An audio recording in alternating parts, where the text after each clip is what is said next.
Well, good evening. I'd like to welcome all of you to our Meridian City Council meeting. This is our regular meeting that is, for the record, Tuesday, May 21st. It's 6:03. We'll start with roll call attendance. Mr. Clerk. Thank you, Madam Mayor. Councilmember Byrne. Here. Councilmember Little Roberts. Here. Councilmember Cavanagh. Here. Councilmember Borton. Here. Councilmember Milam is joining us shortly, and Councilmember Palmer is absent. And I'm here. That's all Mayor right. DeVere, my apologies. It's obvious. Item number 2 is a Pledge of Allegiance. If you will all rise and join us in the pledge to our flag.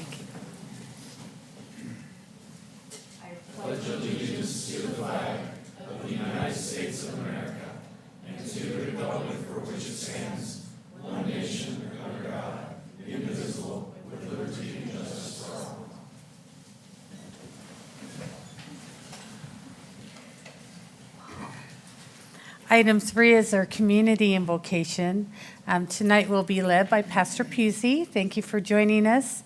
If you will all join in the community invocation or take this as an opportunity of a moment of reflection. Father, we want to thank you tonight for this city, the city of Meridian, in the many ways in which you've blessed us. We are very, very, very grateful, Lord, and we're very blessed. We thank you, too, for those who serve our community and for our leaders. And as they gather tonight to deal with decisions that have to be made in behalf of our community, I pray your wisdom for them. We recognize that the responsibility they have is great. We also acknowledge that your word says that if we seek wisdom from you, you have promised to grant it to us. So, Lord, give to them wisdom tonight. I'm also mindful that whenever we gather with people in any kind of context, that all of us as individuals bring our own challenges and hurdles and even heartaches with us. And I pray that you would speak peace to our hearts and our minds tonight. Lord, help us to be mindful of the needs of people all around us and teach us to love and care for the needy as you have. In Christ's name we pray. Amen. Amen. Thank you for those timely reminders. Item number 4 is adoption of the agenda. Madam Mayor, Mr. Borton. there are no changes to the agenda, so I move that we adopt the agenda as published. Second. I have a motion and a second to adopt the agenda as published. All those in favor say aye. Aye. All ayes. Item 5 is community announcements. We do have a couple of things coming up. For those that don't know this, we do have a Main Street Market here in downtown Meridian. It runs every Saturday from 9 to 2. We would love to invite you to come on down to the City Hall Plaza and surrounding area to enjoy the produce of many of our vendors and some of their talents as well. We also have, we're closed on Memorial Day, but we do have a ceremony, a Memorial Day ceremony out at Kleiner Park at our Rock of Honor. It starts at 11 a.m. It's generally a very moving and touching ceremony. It's rather short, so we'd love to have you come join in on honoring those that we've lost on Memorial Day. With that said, I have no further announcements. Council, anything to bring up? Okay. Item 6 is future meeting topics. It's a public forum. Mr. Clerk, did we have any signups? We have 2. First, we have Denise Lefevre.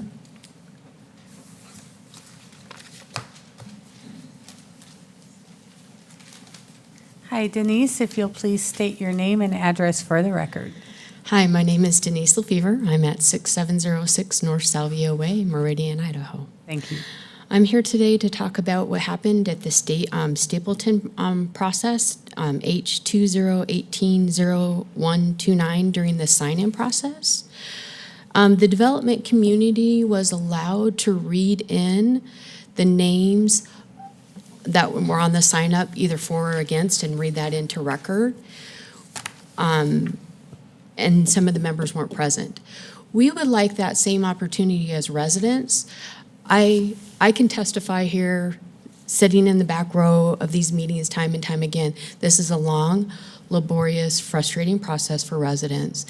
And one thing that we can do as a city is allow people to go online, since it's available online nowadays. I'd like to see the form modified to say resident and be able to put the address and say for or against to allow them that opportunity to weigh in on how they feel about it. You might even consider a really brief comment, but at least to weigh in if they're for or against. I think it's in the best interest of the city to have our residents voice how they feel about a project and not necessarily have to give up times with their families or make those hard decisions to show up or go to your child's soccer game or whatever else you have going on in your life. So I would like to see you make that change and make that fair to our residents. So I'm just asking for your consideration on that. Thank you, Denise. Thank you for bringing that up. Madam Mayor? Mr. Borton? Denise, can't you do that now with a sign up and check on at least a land use application? Thought you could. For or against? You don't read it in. At one point in time, when we used to handwrite those, you used to read in for or against, would you like to testify? When we went electronic, you failed to do that any longer. And I think this is even better now that it's online because it allows our folks more of an opportunity to have a say on what's going on. So, Madam Mayor, if I understand you correct, it's not, the request is that we publicly read the for or against. Yes, Okay, we're capturing the data, we're just not communicating it necessarily Yes. as effective as we could? yes. Okay. And I like to even Got it. go one step further, adding the residence box and communicating that out to our public and our citizens that that's available for an option to weigh in and let your voice be heard. So, I understand. yeah. Madam Mayor, Mr. Burns? Mr. Clerk, is that something that we can change? Is that something we can? Well, the sign-up aspect is already there, and he could add the checkbox on the resident. I think the comment is more on procedural in terms of reading each name into the record and indicating for or against. I think a good start is at least put to know that it's a resident. And, the comments, if that's something we decide to do at a later date, at least start with going back through knowing if they're resident, for or against, and if they would like to testify. I'd like to see that process go forward. Madam Mayor, just to confirm, what you're saying is would it suffice if it was just a checkbox for or against resident or whatever? Uh-huh. Or would that be? It's already on there. It's already on there. It's just the resident piece that she's asking to be added to the form. And I think that would And be I a real think improvement. Mr. Coles, when he started, he took it, if you wanted to testify, that would be the name that would call forward, and they would come up and testify. So we'll talk about that with Mr. Clerk and our city council president. Well, thank you for your time. Absolutely, thank you. Okay, Madam Mayor, next you have Zoe Nelson and Oliver Bryan.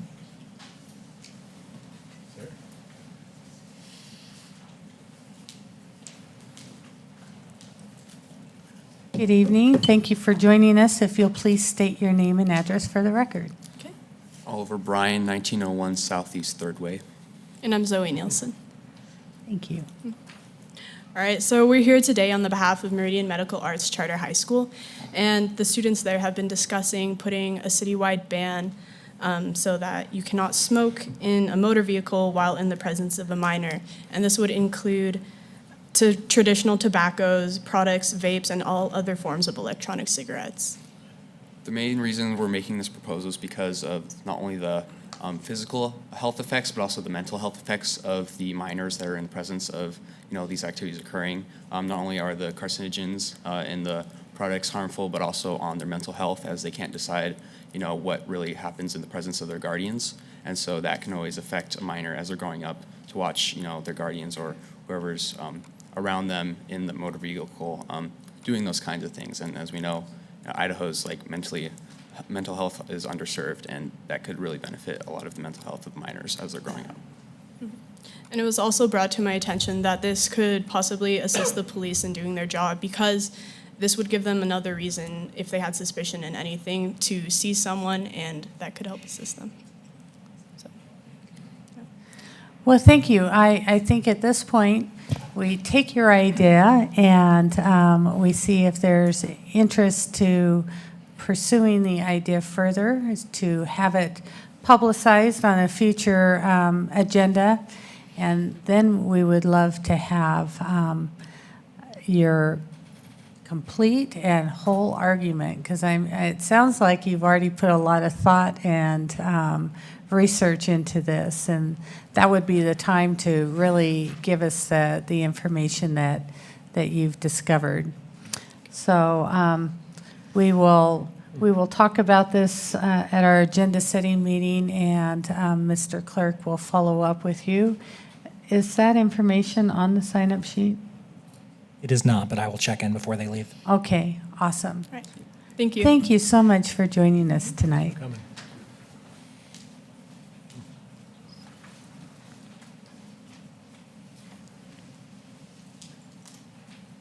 And I believe those are the two that signed up under item number 6. So, Madam Mr. Borton. Sorry to interrupt. I talked briefly to these students.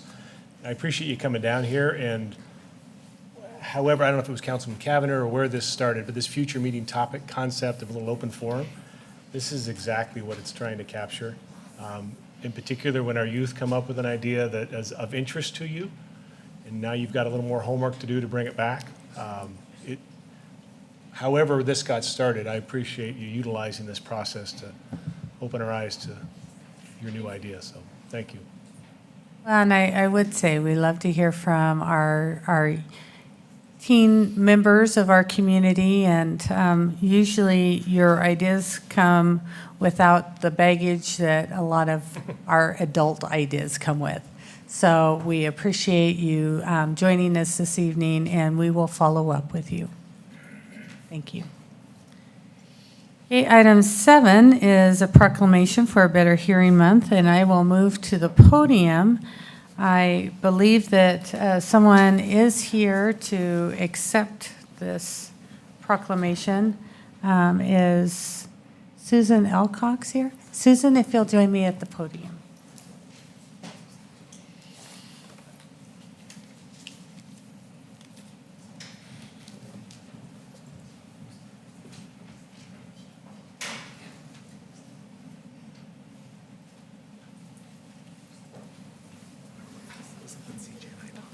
Thank you. I'll turn this in. Because if you have.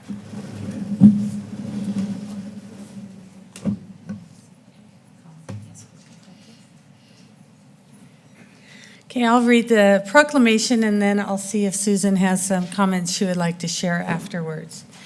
Whereas hearing healthcare professionals in the city of Meridian, Idaho, observe and celebrate Better Hearing Month each year during the month of May.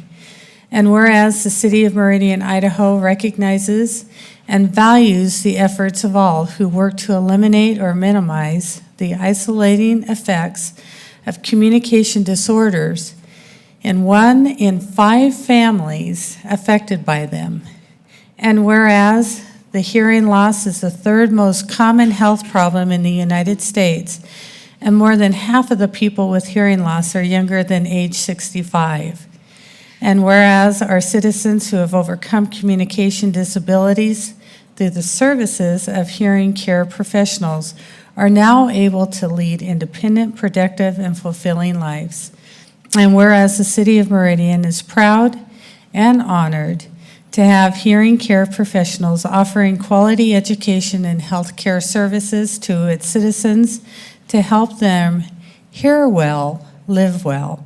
Therefore, I, Mayor Tammy DeVeert, hereby proclaim May 2019 as Better Hearing Month in the city of Meridian, and encourage all our citizens to recognize the achievements of hearing care professionals in improving the quality of life for people with communication disorders.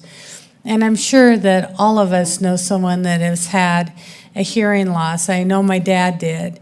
And before he died, he was almost distance from the conversations and such that went on around him because he couldn't hear with the background noise, and it does isolate citizens and the people that we care the most about. So thank you for being here, Susan, and allowing me to read the proclamation honoring your organization and the Better Hearing Month. Thank you. So here you go. Thank you.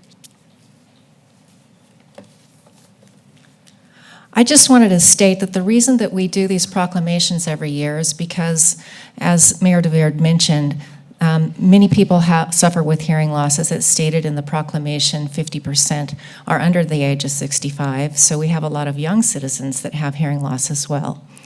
The important thing for everyone to understand about hearing loss is that there's been a study that was conducted about 10 years or so ago that showed that there was a correlation between your health and other health consequences, between hearing loss and other health consequences, specifically dementia. I like to make sure that all of our citizens are aware that untreated hearing loss does lead you at greater risk of developing dementia, 2 to 5 times greater at risk. 2 times being with a mild loss, which is a person who doesn't know, may not even be aware that they have a hearing loss and haven't accepted the fact that they have hearing loss. 5 times is if they have a severe loss. So it goes up the scale as your hearing loss gets worse. There are many benefits to treating your hearing loss. I'd like to just mention a few. One is better relationships with friends and family because you can carry on conversations to their fullest. You have more fun going out and doing things, more enjoyment just watching TV, so simple things. Better health because your brain gets exercised again, and better memory and cognition. So for those in the audience who may have seen the ads on TV about taking a pill, a supplement to improve your memory, the studies are showing that simply treating hearing loss performs much better than these nutraceuticals you can take. Thanks.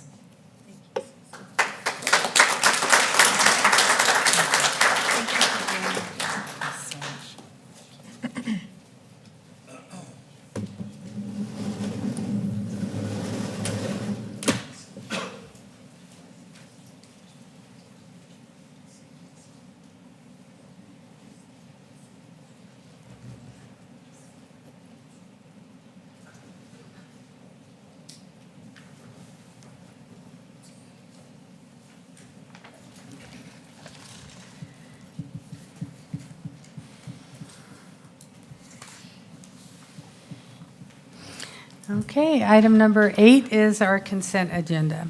Madam Mayor, Mr. Borton. there were no changes to the consent agenda as published, so I move that we approve the consent agenda for the mayor to sign and clerk to attest. Second. I have a motion and a second to approve the consent agenda. Mr. Clerk, will you call roll? Thank you, Madam Mayor. Councilmember Mylum? Aye. Councilmember Burnt? Councilmember Little Roberts? Aye. Councilmember Cavanagh? Councilmember Borton? Aye. All ayes, motion carried. There were no items moved from the consent agenda, so we'll move to item 10A, which is a presentation from Ada County Highway District about the beloved program, chip seal. Woohoo! Thank you for joining us. Thank you, Madam Mayor. For the record, Tim Nicholson, Ada County Highway District Deputy Director. Our address is 3775 Adams Street in Garden City. And it's a pleasure to be in front of you again, once a year at least, unless we have a whole bunch of snow, which we haven't had for a couple of years, which we're all thankful for. Yes, we are. Yes. So we'll talk to you about the 2019 chip seal season that ACHD is about ready to embark on. I'd like to start with a brief video, if I could.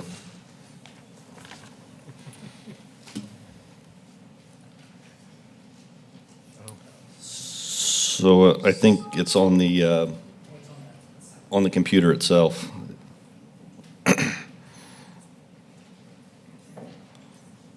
Thank you.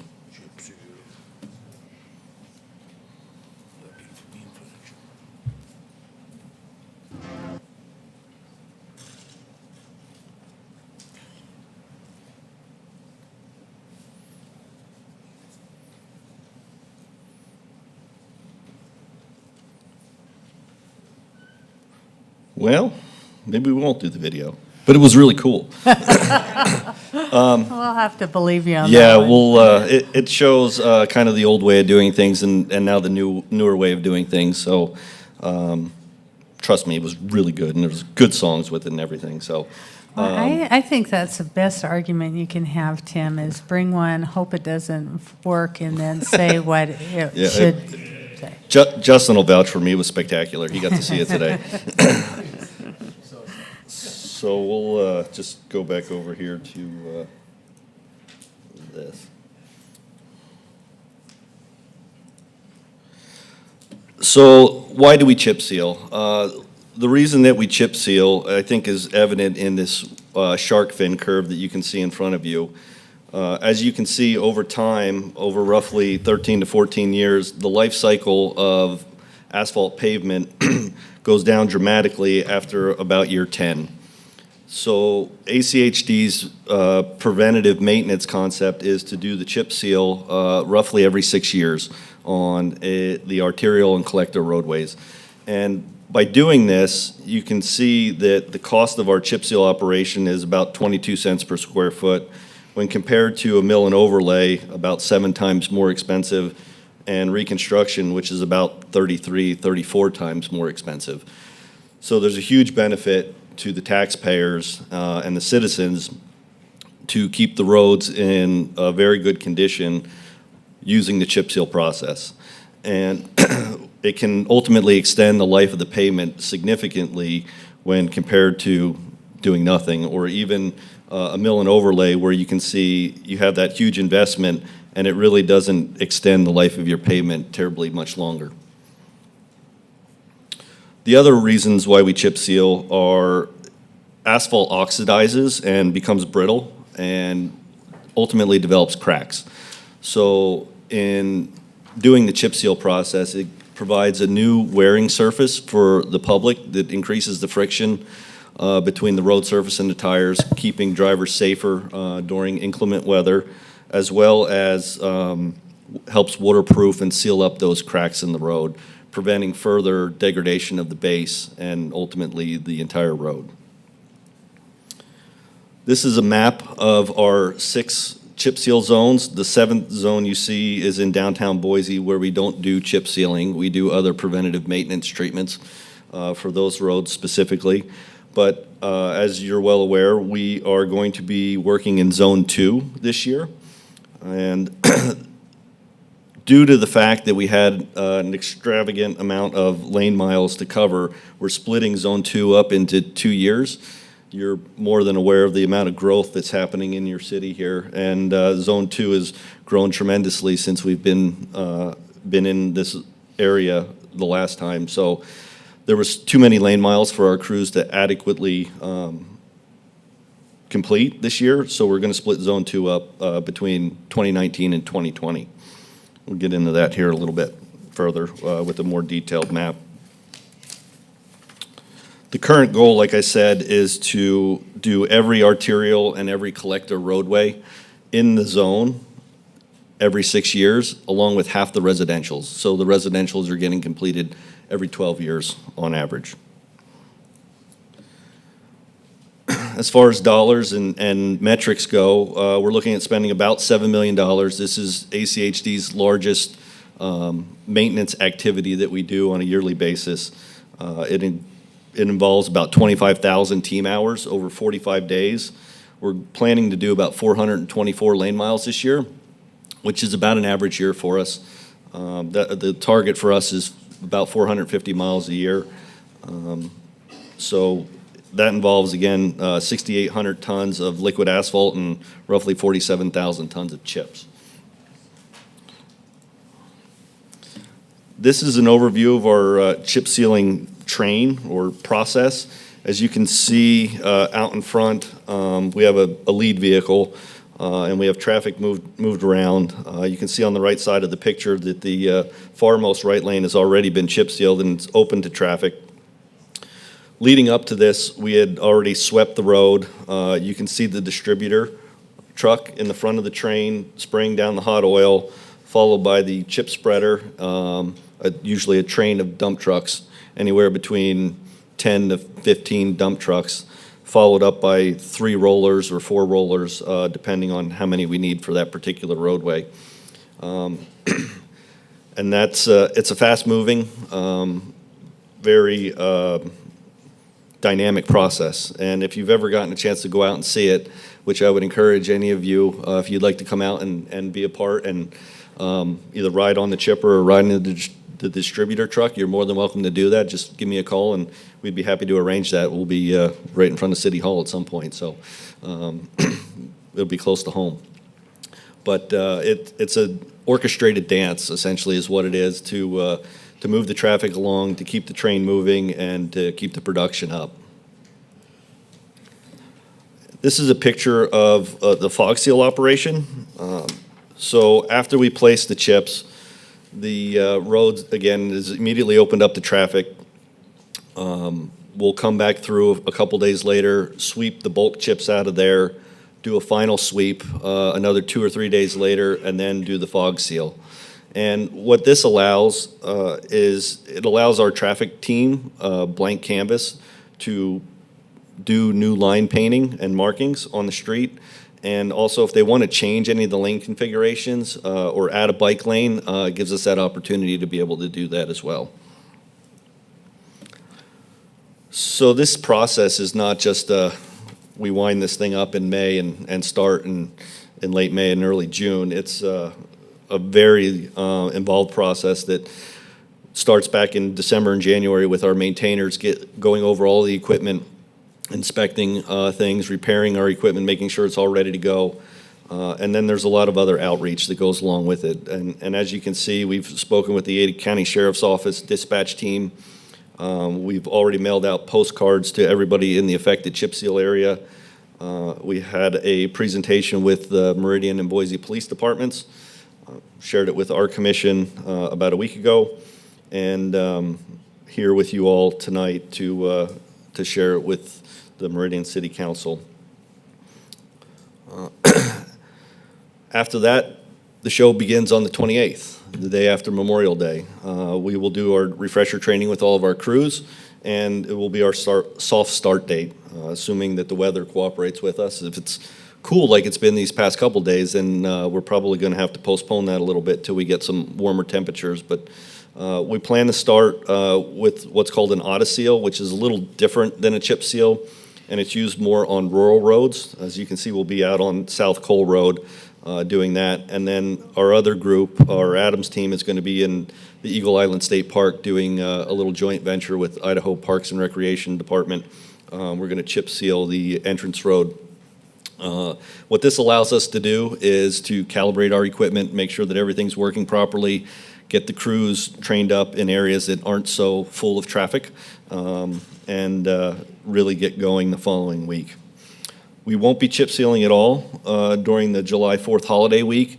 This allows us time to go through our equipment and do some more maintenance and evaluate the process and see where things are going well, see what we need to tweak. Plus, it also keeps us out of the way for everybody's plans for travel over the holidays and their barbecues and everything else that's going on. So we plan to be done in late August and have a chip seal victory party with our team members the middle of September. Again, communication is a big part of this operation. Like I said, we've sent postcards out to everybody. We will be posting daily updates on our webpage. We will update the Ada County Sheriff's Office, and Rita is our internal program that's road work in the area that's also on our website. We have an interactive public-facing map on our website that will show what we've completed, what's in progress, and where we're kind of headed next. And you can kind of follow along through that. And of course, our communications folks will be posting a lot on our various social media outlets. Again, this is a map of the area that we're going to be doing. The green area on the left-hand side of the map is our Cloverdale crew. The pink area, red area on the right side of the map is Adams' operation. So, and we're pretty heavy on the residential side this year. We're doing all the residential roads in this area this year. So with that, I'd stand for any questions or comments. Thank you, Tim. Council, any questions? That was a very thorough presentation. We appreciate that. And it is a long, onerous program. Do you coordinate with our public safety team on what sections, how you start rolling it out? You know, I don't know if we specifically spoke with them. I'd be happy to do that, though. The plan is to start in the northwest quadrants of both maps and then kind of work easterly and then southerly from there and end up in kind of the southeast corner of both of those maps. I think it is helpful, and you have a contact over with Lieutenant Stokes. Be happy to do so. Thank you. Thank you. We appreciate you joining us. Thank you.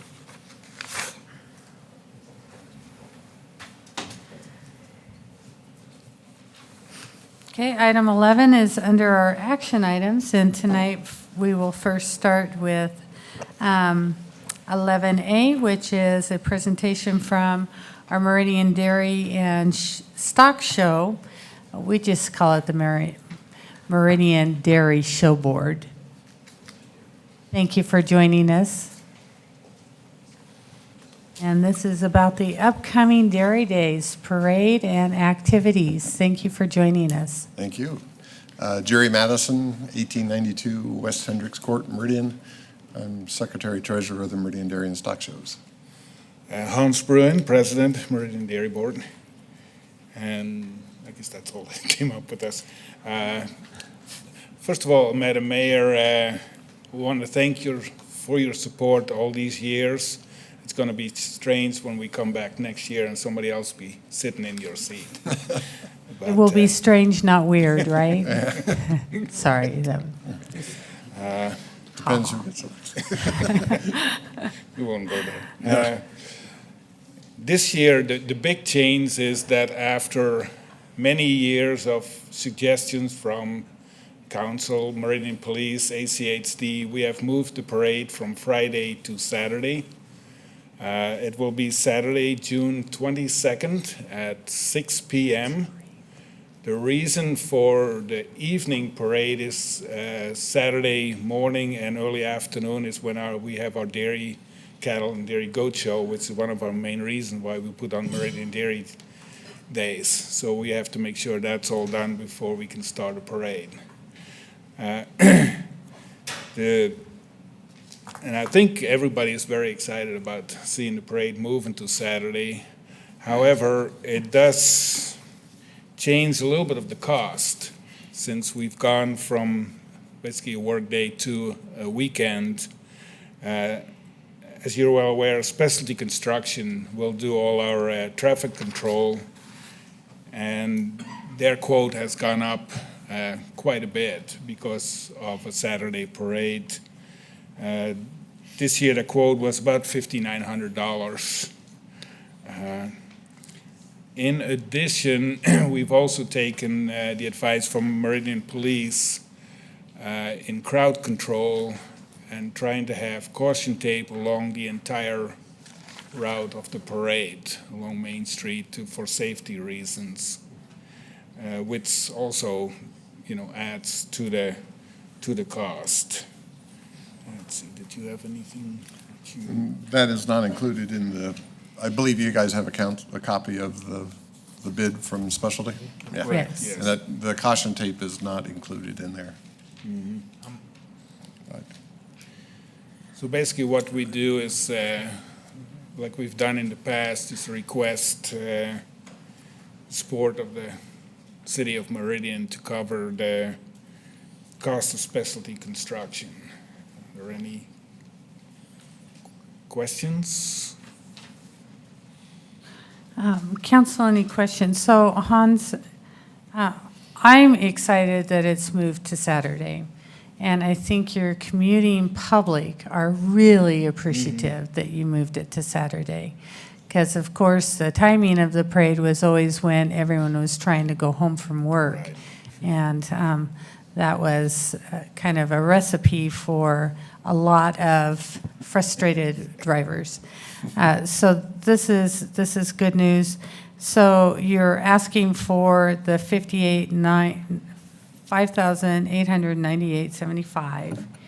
In addition, I don't know how much the specialty charges for that tape, and I don't know how many feet we need of it. But I understand it's relatively expensive through specialty. I don't know how to put that politely. And in addition, there may be a few more man-hours on the, for the flaggers. They will try to stay a little later so we can get our cleanup crew to follow the parade, to make sure that we leave the streets in better shape than when we started. okay, thank you. Council, any questions? Madam Mayor, Mr. Burns? just a question for the police department, Officer Stokes. A reason why the additional cost for the tape this year as opposed to past years? I may not be the best expert on this, but typically with parades, it's the challenge of keeping the pedestrians that are on the sidewalk, to keep them on the sidewalk and not in the parade route. And I don't think we have candy thrown and that kind of thing as much as we used to. I do think it's a reasonable safety measure. As far as caution tape goes, I don't know the exact cost, but like our police line tape that everybody's familiar with, it's relatively inexpensive. And I don't know if we're talking about the same thing, like a plastic line, but that should not be a significant cost. Should be a couple of $100s, I would guess. Madam Mayor? That helps. Mr. Kavner? Quick look on the old Google machine shows $3.79 for a 1,000-foot roll. Or 1,000-foot roll. I've looked it up on Amazon, and it's not cheap, but I understand that specialty marks it up a little bit. Well, Or quite a maybe bit. we need to order through Amazon. We did try to sell, find a sponsor, and maybe put our name on the caution tape. However, the expense of that is way past anybody's budget. Madam Mayor, And Mr. Borton? maybe I didn't track it correctly. Is the caution tape a request that we've put upon you, or you're asking us to do, or? We've put upon them, and they're asking us to cover it. We're asking you to pay for it, yeah.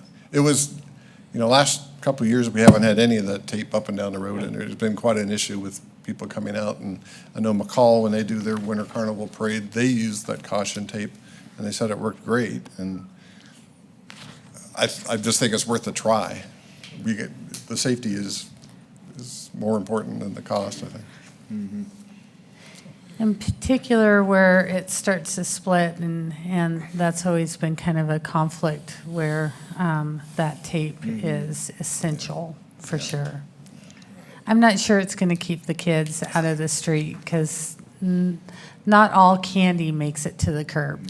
No, yeah. And I was jokingly saying I feel bad if a piece of caution tape works better than me standing there trying to keep kids back, but I hope it does.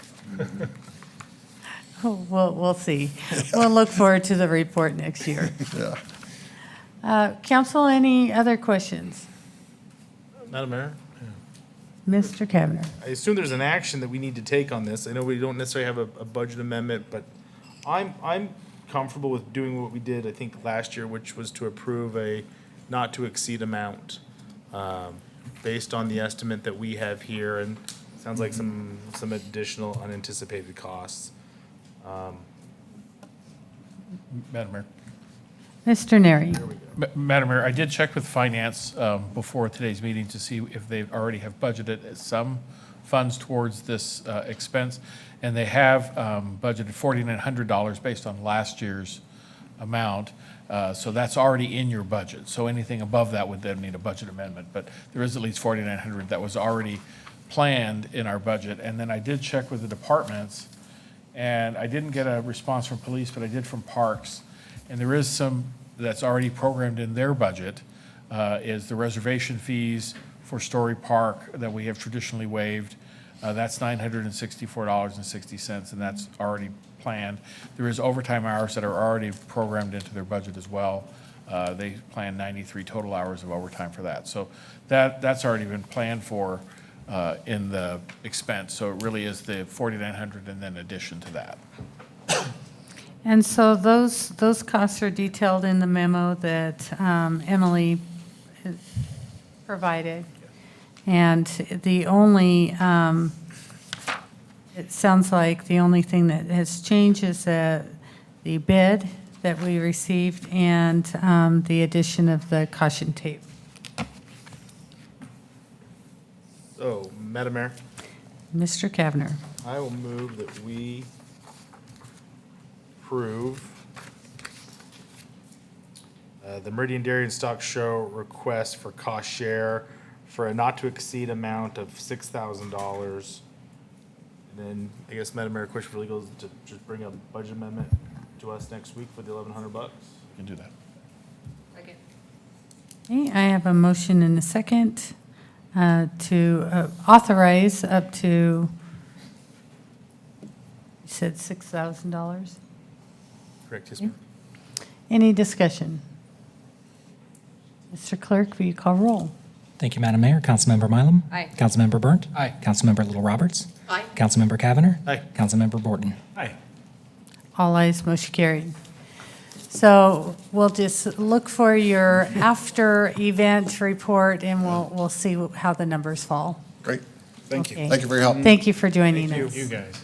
We're excited for Saturday morning, too. Appreciate that. Yeah, Saturday morning now.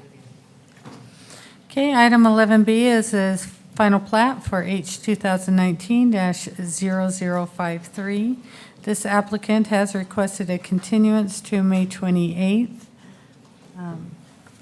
Council, any concerns, or do you need any background information on that? If not, I would entertain a motion to continue item 11B. Madam Mayor, Ms. Mylum. move that we continue item 11B, H 2019-0053 to May 28th. Second. I have a motion and a second to continue 11B to May 28th. All those in favor say aye. Aye. All ayes. 11C is a public hearing for H 2019-0052. I will open this public hearing. And for those that are new to this process, we have staff give an overview of the application, and then the applicant will come forward, discuss the project details. They have 10 minutes to do this, and this is timed. It's timed. The timer is on the podium on the screen, so you can track the amount of time where you're at. After the applicant presents the project, we will take public testimony. Public testimony is a 3-minute time frame for each of those that have signed up to provide testimony. Then the applicant has an opportunity to stand for final comments, to answer any questions raised during the testimony, and to provide any additional information to council. At that point, council will ask questions of staff, applicant, or those that provided testimony, and then close the public hearing. So with that, I will turn this over to staff for their comments on item 11C. Madam Mayor, council members, thank you. The item before you is the Orchard Creek Pump House variance application. The site consists of a common lot on 2.28 acres of land, zoned R8, located just north of East Lake Hazel Road and east of South Eagle Road. In 2014, this property was annexed and preliminary platted as Hill Century Farm. In 2018, this section was final platted as Bicentennial Farms Number 1, with 47 single-family homes and 11 common lots on 19.29 acres of land. It is currently being marketed under the name Orchard Creek Subdivision.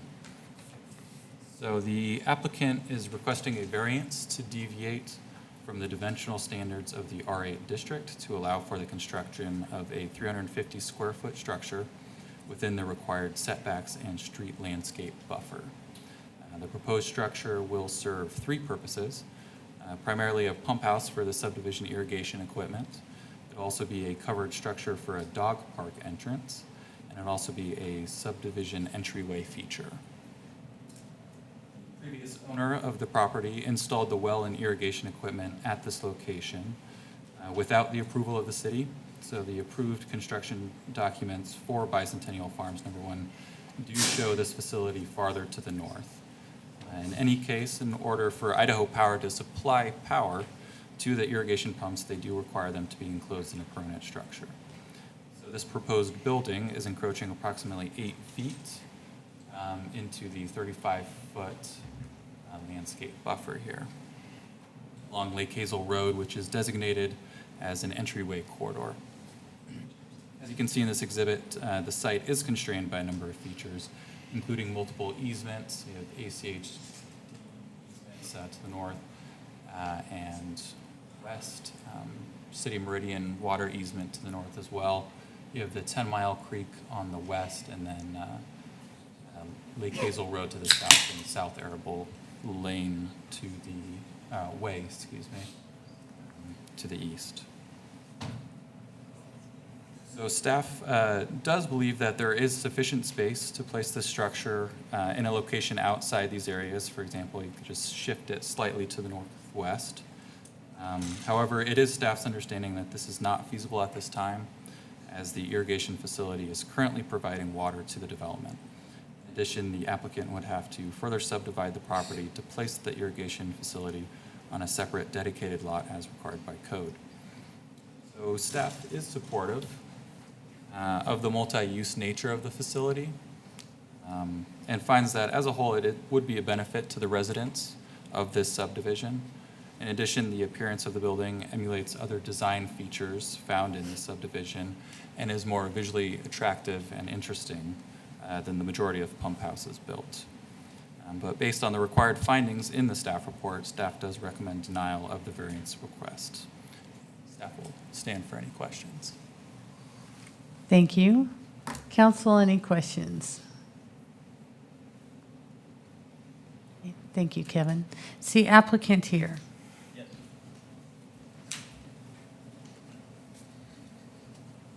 Good evening. If you'll please state your name and address for the record. Brian Garrett, 210 North 6th Street, Boise, Idaho. Thank you.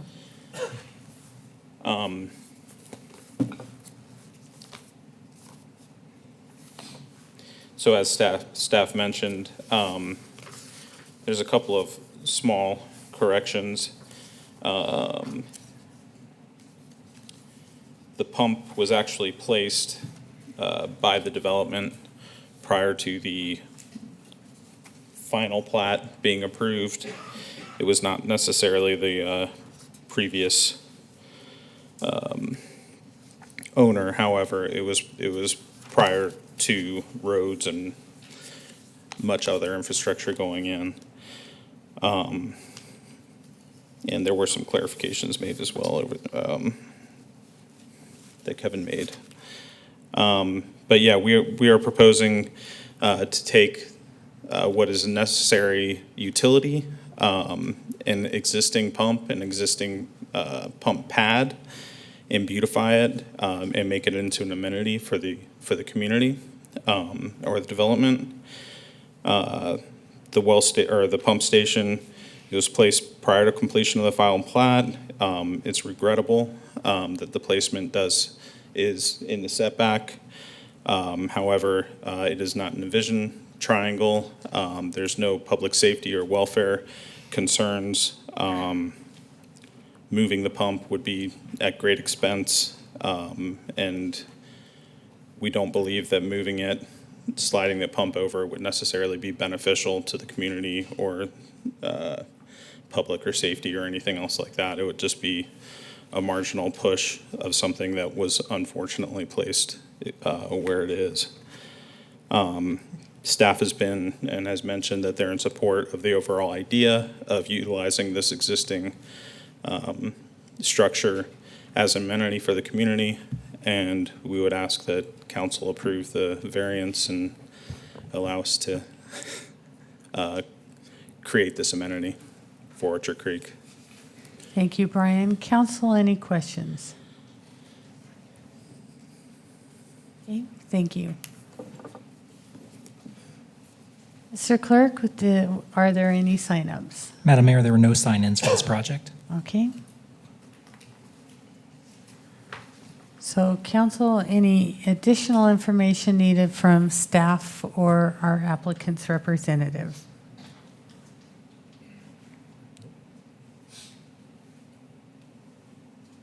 Madam Mayor? Mr. Borton?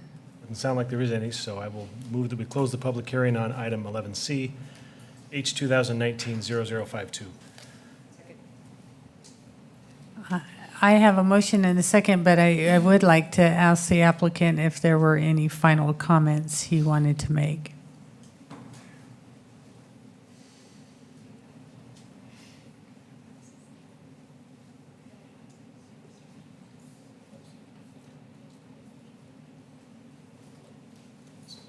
Motion withdrawn. Thank you.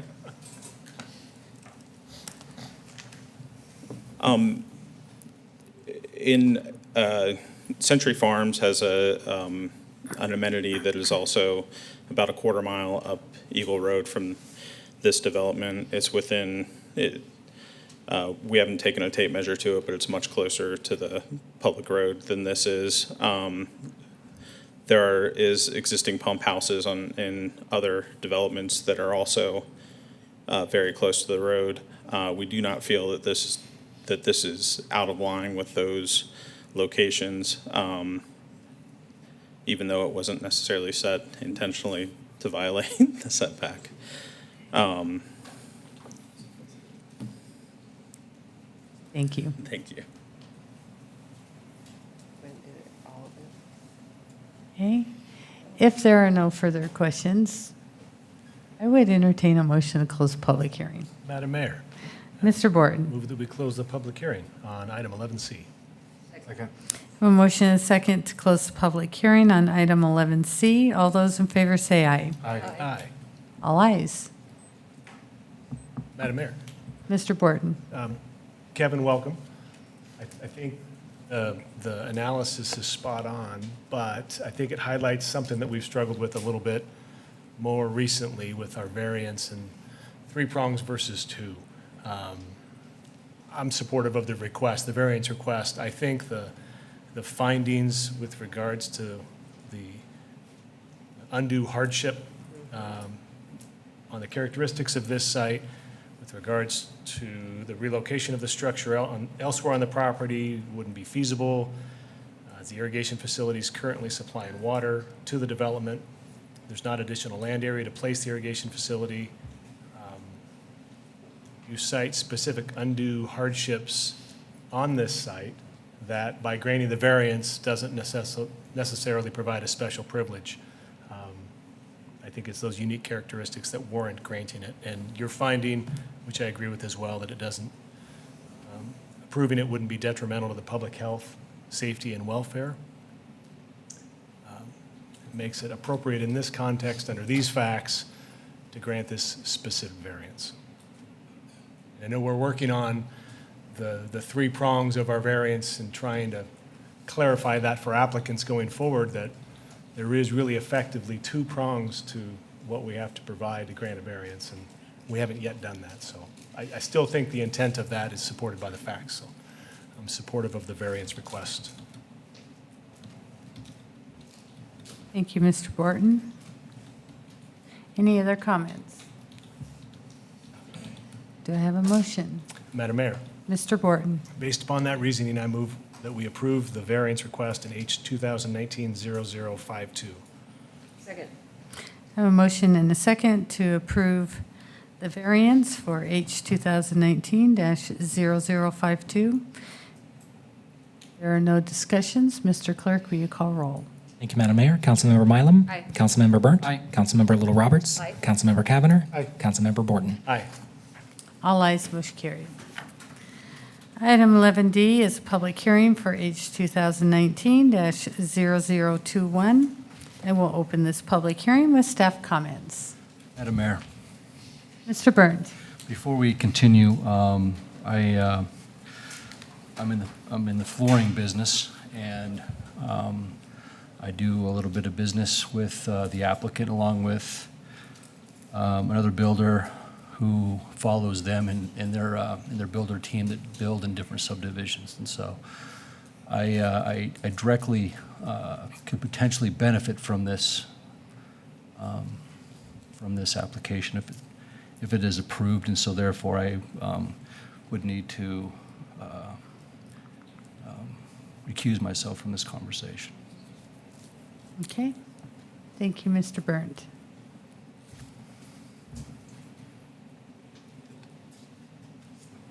Madam Mayor? Mr. Cavanagh. If I apologize for everyone here. Can we just take a quick 5-minute break before we jump into this? I want to make sure that we've got plenty of time. It's been brought to my attention, maybe we may have a time concern for another council member tonight, and I want to make sure that we're all on the same page in light of that recusal from Mr. Burnt. If we could have maybe a 5-minute recess to make sure that we're going to be fine to hear this thing in its entirety tonight before we begin. I think it's important for the people that are here that if there's going to be a change or that a council member may have to leave and that would prevent quorum, that we be pretty direct with that. Okay. We can take a 5-minute recess. We will reconvene at Great. 7:05.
Okay. Are we on?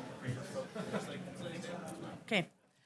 I will go ahead and call this meeting back to order. Thank you. We do have a council member that has to leave at 8, and so we do have a hard stop at 8 o'clock.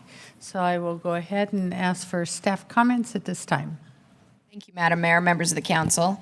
The applications before you are a request for annexation and zoning and a preliminary plat. This site consists of 71.3 acres of land. It's zoned RUT in Ada County and is located on the north side of West Chinden Boulevard and State Highway 2026, west of Black Cat Road. Comprehensive plan future land use designation on this property. There's 3 different designations. Medium density residential. If you look at the map on your left there, which is the yellow area, is 3 to 8 units per acre. Mixed-use interchange, which is the lower left area, the hatched area, and mixed-use community, which is the brown area. The applicant is requesting annexation and zoning of 77.33 acres of land with R8 zoning, which is 21.95 acres, and CG zoning, which is 55.38 acres, consistent with the associated future land use map designations. A conceptual site plan was submitted as shown. The proposed development will be anchored by a medical campus consisting of a medical office building, which will eventually include a surgical center, emergency department, and a hospital. There are 4 professional office buildings proposed, and that is down here in the southeast corner. 2 flex space buildings, and those are kind of central to the development on the east end, one of which is anticipated to house a police substation. Retail with a convenience store, multi-tenant retail office, a health club, and conventional single-family residential homes, single-family residential independent living homes, and an assisted living facility along the north boundary. A preliminary plat is proposed, consisting of 75 building lots, 7 common lots, and 4 other lots, consisting of 2 private streets, 1 common driveway, and 1 future right-of-way lot on 71.3 acres of land. The plat is proposed to develop in 3 phases, as shown on the phasing plan in the lower right. 1 full access is proposed via Levi Lane. I'll just flip back to that concept plan here. Levi is a collector street from State Highway 2026. A traffic signal with an emergency vehicle preemption will be required at the Levi State Highway 2026 intersection. An east-west collector street, Waverton Drive, will provide access from the east via Black Cat Road through Fairborn subdivision and will intersect with Levi Lane in accord with the master street map, and extend to the west to Pollard Lane, providing access to the Franklin Sensors property and the rural residential properties to the north on the rim, and will serve as a backage road, providing access to the properties fronting the state highway. This street will replace the east-west street that lies approximately 530 feet to the south of the proposed location that currently aligns with the driveway to the Franklin Sensors building. This neighbor is against the proposed relocation of the street to the north, although ACHD has approved the proposed location contingent upon vacation and exchange of existing right-of-way. 2 stub streets are proposed to the north boundary for access to the rural residential properties from Old School Lane. Pollard Lane, abutting the west boundary of the site, north of the existing driveway to the Franklin Sensors property, is required to be improved as half of a 40-foot street section with curb gutter and sidewalk. A 35-foot wide street buffer is required along State Highway 2026 with a 10-foot wide multi-use pathway. A 25-foot wide landscape buffer to adjoining residential uses is required along the east boundary of the commercial portion of the site. Qualified open space and site amenities are proposed within the residential portion of the development in accord with UDC standards. A pedestrian circulation plan was submitted as shown that provides for pedestrian interconnectivity within the site and to the main building entrances in the commercial development. Public plaza areas are also depicted on the plan as required in mixed-use designated areas. Staff recommends more central, connected plaza and outdoor gathering areas are planned adjacent to buildings with development of each commercial area. Those depicted on the site plan do not qualify toward the minimum requirements. Conceptual Building elevations were submitted for the hospital, as shown. And the medical office buildings, Flex Tech buildings, and the assisted living facility, and single-family residential attached and detached homes.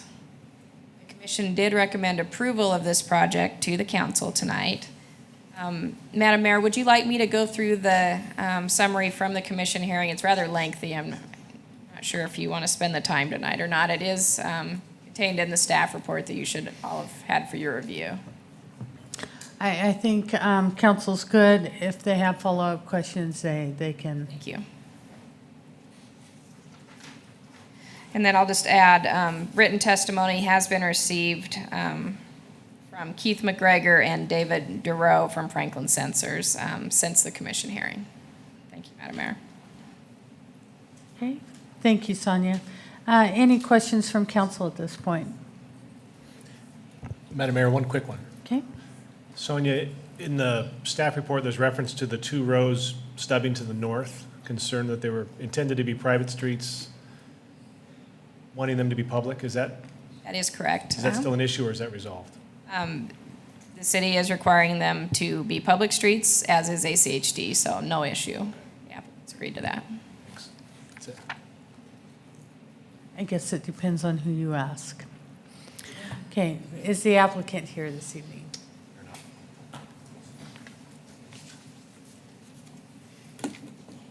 Good evening. If you'll please state your name and address for the record. Good evening, Mayor, council members. John Wardle with Brighton, 2929 West Navigator Road, Meridian, 83642. Thank you.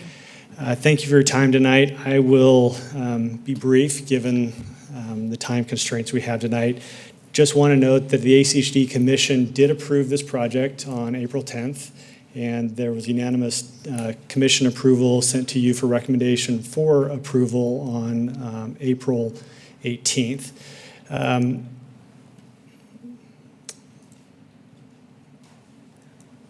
Seems like your system just shut down.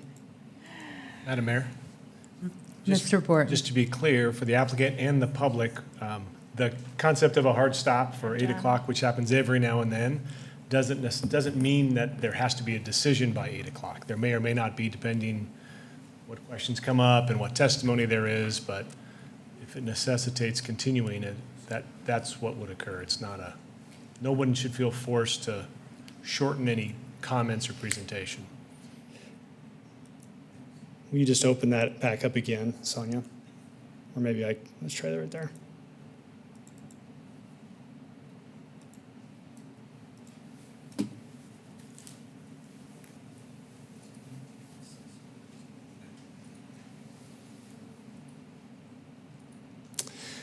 Well, let me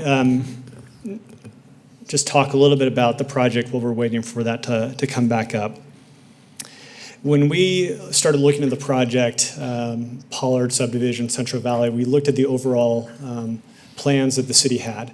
There was a strong desire for a backage road system north of Chinden and not putting all those trips that may be able to go a different direction. So when we started looking at the project, we looked at the way that it fit in the context of the overall plan that the city had for the North Meridian area. And this gives you a demonstration of what that idea was, that there would be connections north of Chinden Boulevard.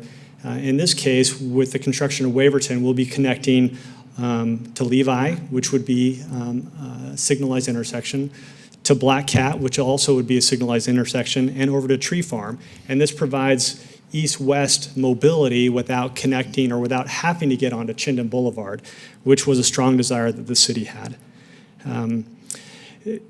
We have worked a lot with the neighbors to the north. We didn't initiate this planning process haphazardly, but we had been talking with them for some time and how we would develop the buffers between us, them to the north, and how those connections would be. To answer the question regarding private versus public roads, we are proposing public roads connecting to the north. those property owners may not be ready to develop at this time. And so like most public roads, there'll be signs up that say in the future this road will be extended, and that will be at their choice at when that connection would happen. But until that happens, Old School Road, which services those homes, will continue to exist and will be their access and can be until they make a decision on that. There were some issues or questions that were raised that we addressed at Planning and Zoning Commission regarding quasi-public open spaces. We do agree with staff that they do need to be more centrally located between buildings, and when we come through the CZC-DR process for those buildings, there are a number of locations different than what we proposed that could be those plaza areas to satisfy that question, and we're ready to do that, the CZC-DR process. One of the other issues was the setback or buffering from future Fairborn. We have worked with that property owner. We've also worked with the staff. Originally, we had proposed a setback of 90 feet with a 3-story building. In consultation with that property owner and with staff, we've rotated that building. It's moved 100 to 160 feet, so 70 feet more.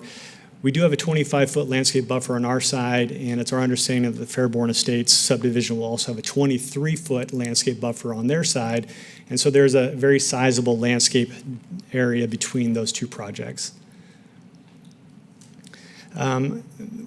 We will be providing a future lift station, sewer lift station, which is part of the city's plans at this location, which allows this area to develop per the city's plans and provide services not only to the future development to the north when that occurs, but also to the rest of Franklin Sensors to the west.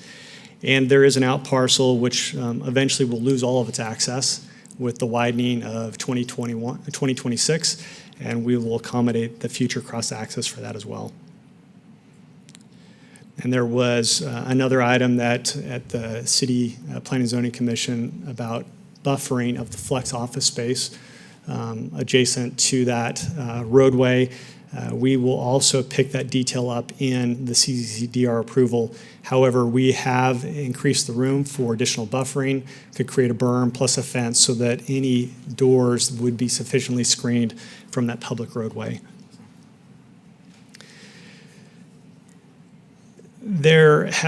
One of the items that was raised at the ACHD meeting and also at the P&Z was access to the property owner to the west. We have had a variety of conversations. When I say we, BVA, who will be developing the hospital site here, has been discussing that access with Franklin Sensors, along with and allowing for by license agreement access through that site eventually. Tom Peterson of BVA has met with them, has discussed that with them, and we continue to state that we will work with them to provide that access through license agreement. So there'll be some discussion about that, but I just wanted to put that out there that we are committed to doing that, and BVA will continue that process as they bring their plans forward for that hospital and the development of that project.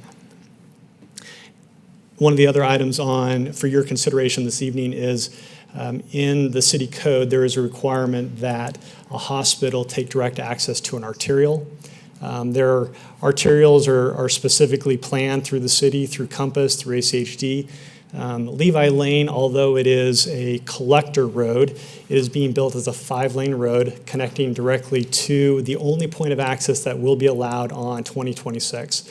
So functionally, Levi Lane will act as an arterial, although it's designated as a collector, and this gets to a signalized access, which will have the preemptive control on it as well.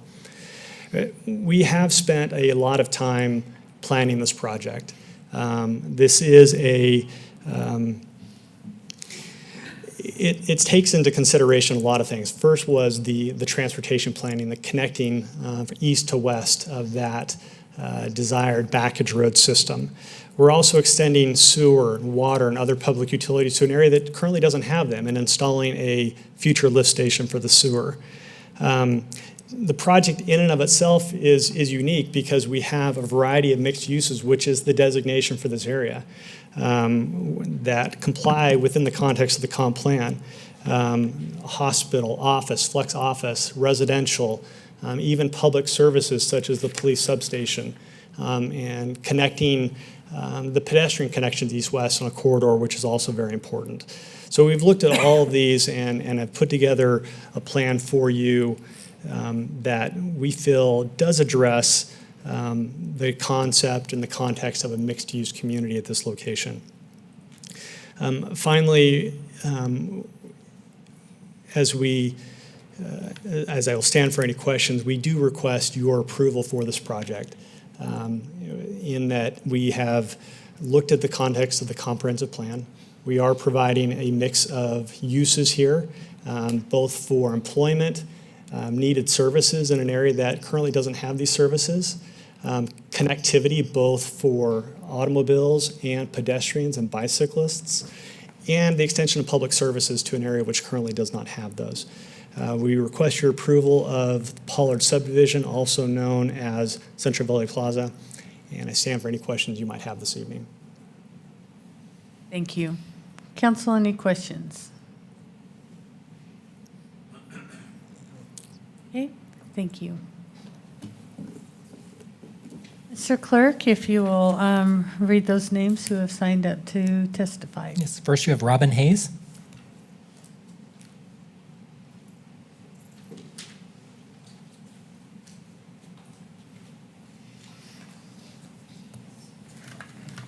Thank you for joining us. If you'll please state your name and address for the record. My name is Robin Hayes. We live at 7100 North Pollard Lane, Meridian, Idaho, 83646. We actually get into our property. We have 2 parcels off of Old School Lane that amount to 11 acres.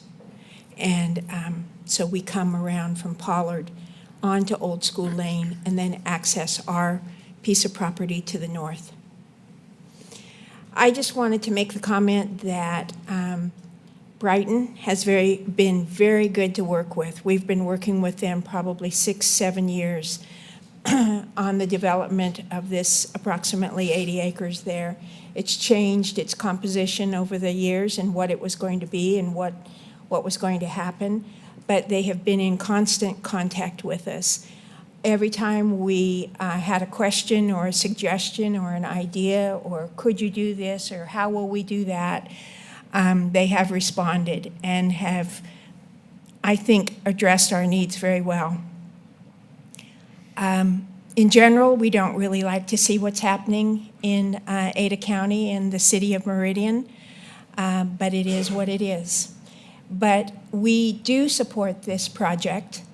I don't know if you can see on the map where our property is.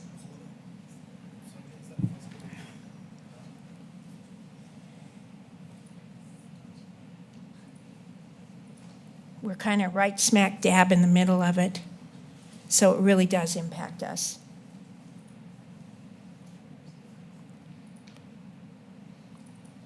But we've had full and easy access to them, writing letters, notes, calling, text messaging, emails, and they've been very good in responding to us immediately. I don't know how to let you know where.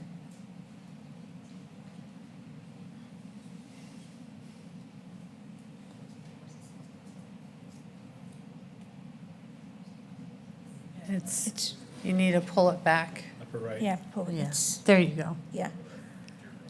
How do I show you on here? Oh. You can. You have control of the mouse there. Oh, okay, great. Okay. This is one parcel right here, and this is the other parcel right here. It's a total of 11 acres. We've been there for 35 years, raised 3 kids, a lot of horses, a lot of great dogs, and have really loved it. So we are supporting the project and look forward to continuing to work with Brighton on any of the questions. They're doing a privacy fence for us along here and a berm, and have really worked with us and are going to stub in utilities for us for the future. Thank you, Robin. We appreciate you joining us. Council, any questions for Ms. Hayes? Thank you. Thank you. Madam Mayor, next is Tamala Paxman. I'm giving my minutes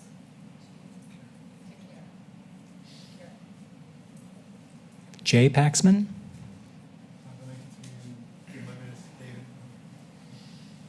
So it sounds like there's a spokesperson, and we'll see who all is giving their minutes, and he'll have up to 10. Owen Barnes. David Duro.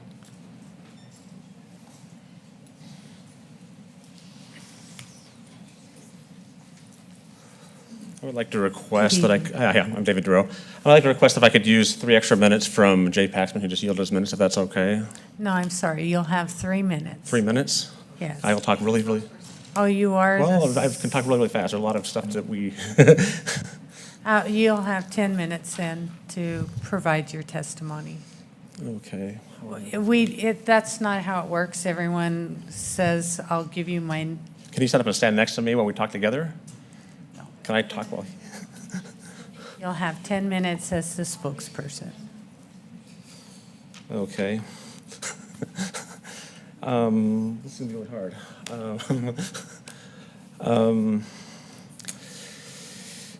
Well, we'll see what we can do. This is our kind of Meridian Research Park. This is our vision. Would be an upscale off. We're the something just to the west of the project. We want to have upscale office buildings. Is our vision. We want. I mean, that's kind of what we. This is our first building. You notice it's very big windows. We made it very nice. We made very big drive aisles. I can't do this. But this is when we got the property. This is the access that we had. This is how we understood. We're a landlocked piece of land. We understood that this was the land. This was a piece of land that was an access road that was there. We understood this was land. We got a hold of the contract. We got a hold of the contract and understood exactly what's going to happen. And we went and got zoned for this piece of land. We got zoned accordingly. We lined up our building with it. We lined up our complex with this piece of land. Shortly after we got our zoning approved, Brian came back and said we want to change the location of the road. We were all lined up with the road. We had everything perfect so we could make an asset to the community. And we got a new road location. And we went back and went through zoning again a second time so we could be lined up. We got through that zoning, and then Brighton changed it a third time. And so we went back, we wanted to do it right, went back a third time so we could do it right. It's kind of frustrating because now we've built everything, the road's been built, it's all been understood that it's a deeded land, and now we have a fourth location, and this is where it is, where the green one is. You kind of see the history of what we've gone through. This is kind of what happens to our access. We thought we'd have the red access, and now we have this kind of this jumbled access. We have to go up and around. It's not a nice access. It does depreciate the value of land. Everyone you talk to, access is everything. This happens around a lot of places in Meridian. There's a lot of places that have this sort of thing happen. This is one near walking distance from where I live. It's Pollard subdivision. You have an access road. Everyone believes it's a public road. Everyone understands public roads are there to stay. We understood that. If someone was to come along and said, I want to put a hypothetical hospital right there in the middle of your road, you'd have people all the way out here complaining about that because they believe and understood it's a public road, and we understand public roads stay. And I would hope that happened. You got to say, well, let's try and figure out a way to not have to upset a public road that someone has built around and trusted. So I like to stand back and look at this project and say, okay, this project kind of evolved. There's been lots of iterations since last September when it got published in the paper. If we were to take this site and try and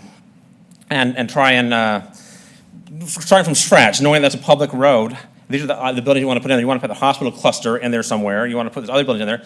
The obvious way to do it is put the hospital on the other side. You don't have to upset anyone's road, and everyone would be happy. So I think it's worth considering that very seriously because it would offer a lot of benefits. You could group the medical buildings together. You group the office buildings together. It would be a much better design of a city, a much better flow. If you would have a right-hand turn into your hospital. If I'm having a stroke or heart attack, I definitely want that right-hand turn. It would be just a better way of doing it. Our conclusion is there's really, we count on this road, we're landlocked, we depended on this road, and we strongly appeal that, there's a road that Biden picked. It's their location. They picked the road. They built it. We just designed around it. We're landlocked. Now, we would strongly encourage you not to approve this application because I think it's a terrible precedent, and I don't think it makes a great city. And Jacob, do you want to come up next?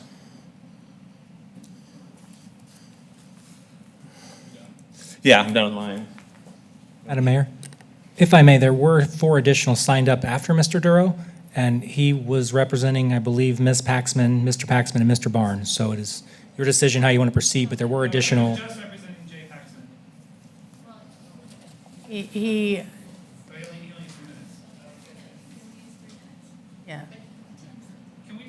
So- Please do. 5 people want to present, and if we have like 5-6 minutes each, we can say Okay, everything we now, say. so you had, you as a spokesperson had a total of 10 minutes. You have 6 minutes left. We want Karen to be the spokesperson. She goes for last. I'm sorry, I can't have a conversation with someone in the audience. So, Mr. Durrell, can you tell me, you don't need the full 10 Well, minutes? it works best if we can each take a few more than 3 minutes, instead of me taking all 10 minutes. If, you know, he can use a few more than 3, can we divide the extra 6 minutes among a few more people? Our process is that we give a spokesperson 10 minutes to speak Okay. for a group. Any other testimony that's accepted has a 3-minute limit. Because I know in the planning and zoning, they let people, everyone got to borrow minutes. I used a few of your minutes, and, I mean, a lot of people, that was very common in the We planning. do follow our process. It is the process that has been adopted for years, and that is the Okay. process that I offer you tonight. Okay. Well, 3 more minutes, I take your presentation? Yeah, we do it fast. You want to go next, Jacob? Okay, so Mr. Burrow, or Duro, Yes. you are done with your comments? Is that what I understand? You want to come talk here? I don't.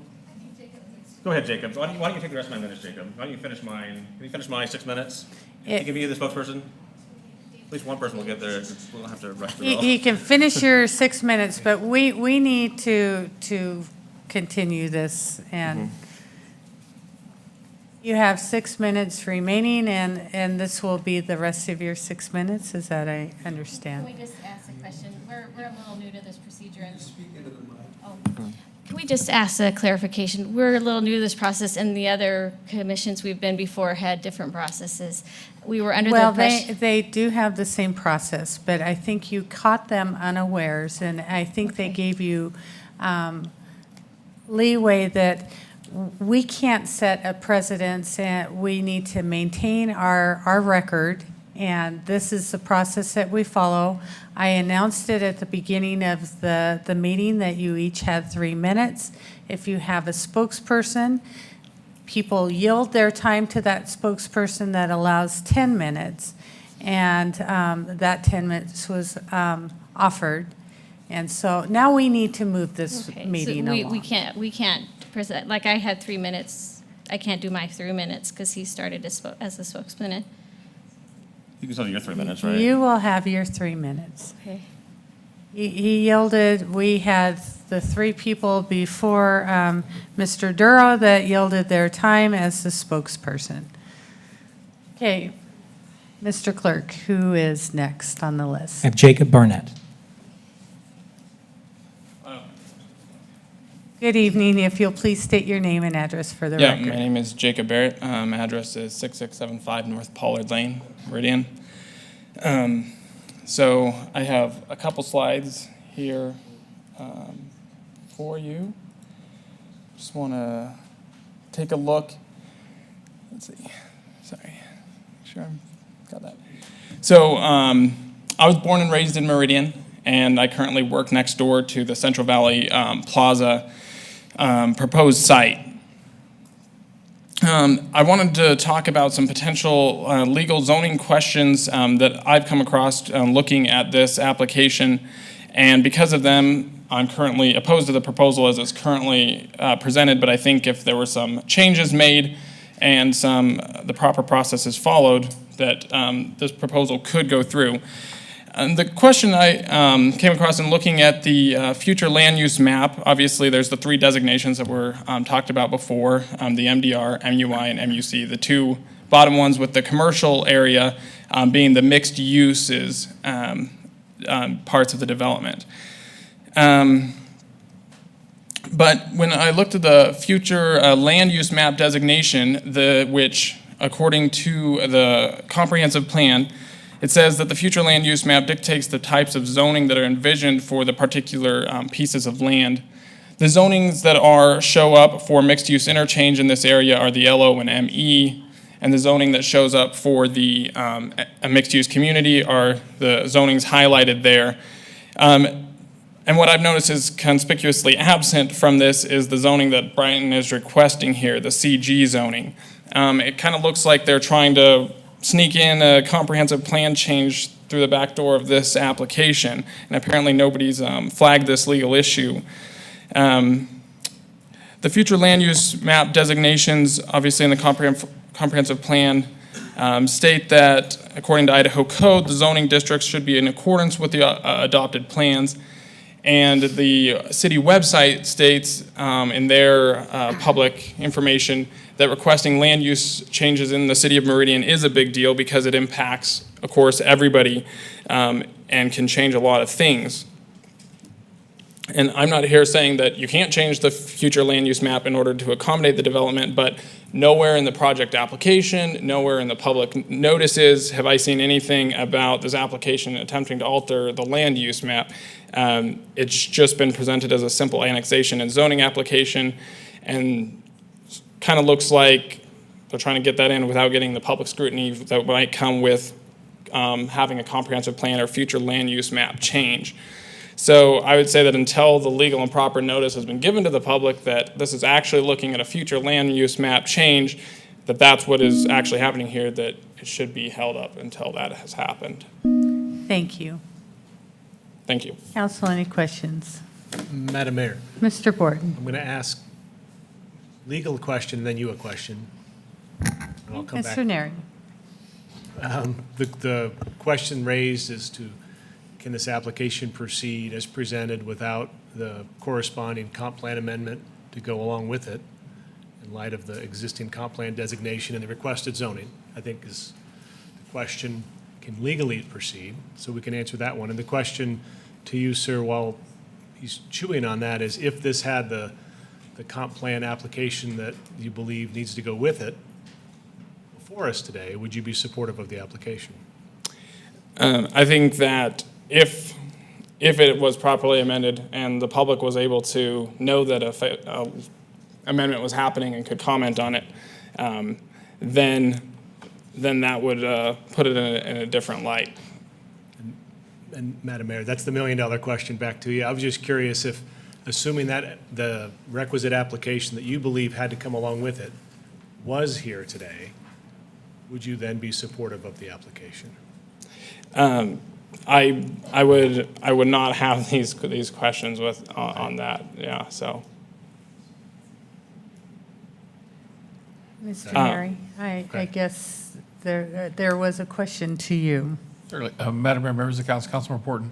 So in reading the staff report, the staff's analysis is that it is consistent with the comprehensive plan. Obviously, ultimately, that's the council's call on whether you agree with that analysis, but that is contained within your staff report is a variety of areas where the mixed use, and I think there's also a comment in here, I think on this slide that's in front of you that talks about emergency services and such, so whether or not that hospital being there qualifies, and that is, again, a decision of the council, but your staff report from the planning department feels it is consistent. There is a request for annexation. The zoning that's being requested is requested to be done through a development agreement. So it is really your decision of whether or not you agree with the staff's comment, but there is quite a bit of analysis on why they believe it is consistent. Thanks. Okay, thank you. And thank you. Thank you. Madam Mayor, next is Michelle Thoreau.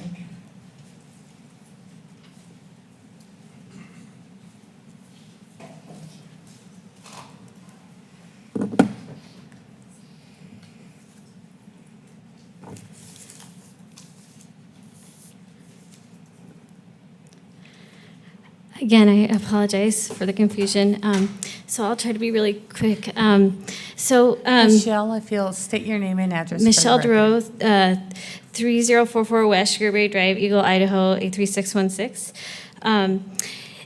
In 2013, Maritime Group signed an agreement with, ITD signed an agreement with Maritime Group to, how do I do this? I don't know how to do this. I don't know how to turn this slide. To change the construction of the road because of the Highway 16 that was being built. And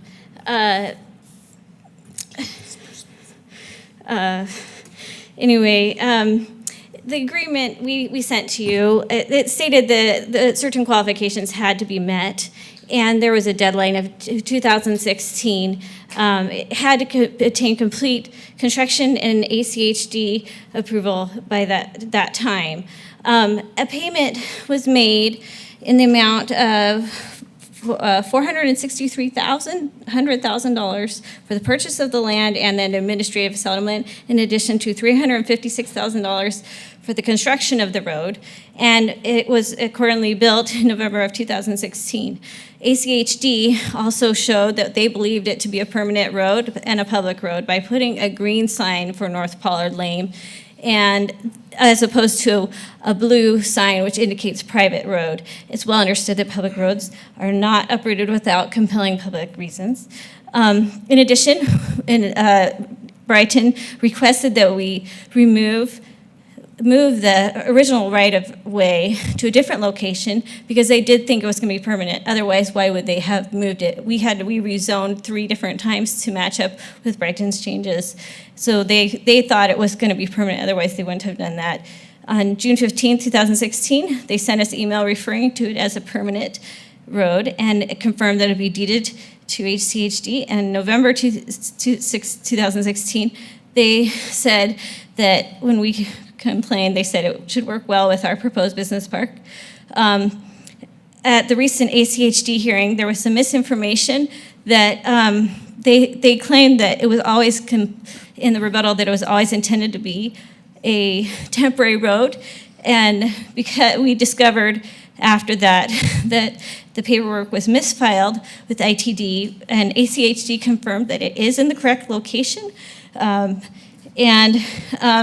The road was built in the correct location. The applicant proposes that because of paperwork, that it's not a public error, but paperwork errors do not dilute their obligation. Can I say anything else or no?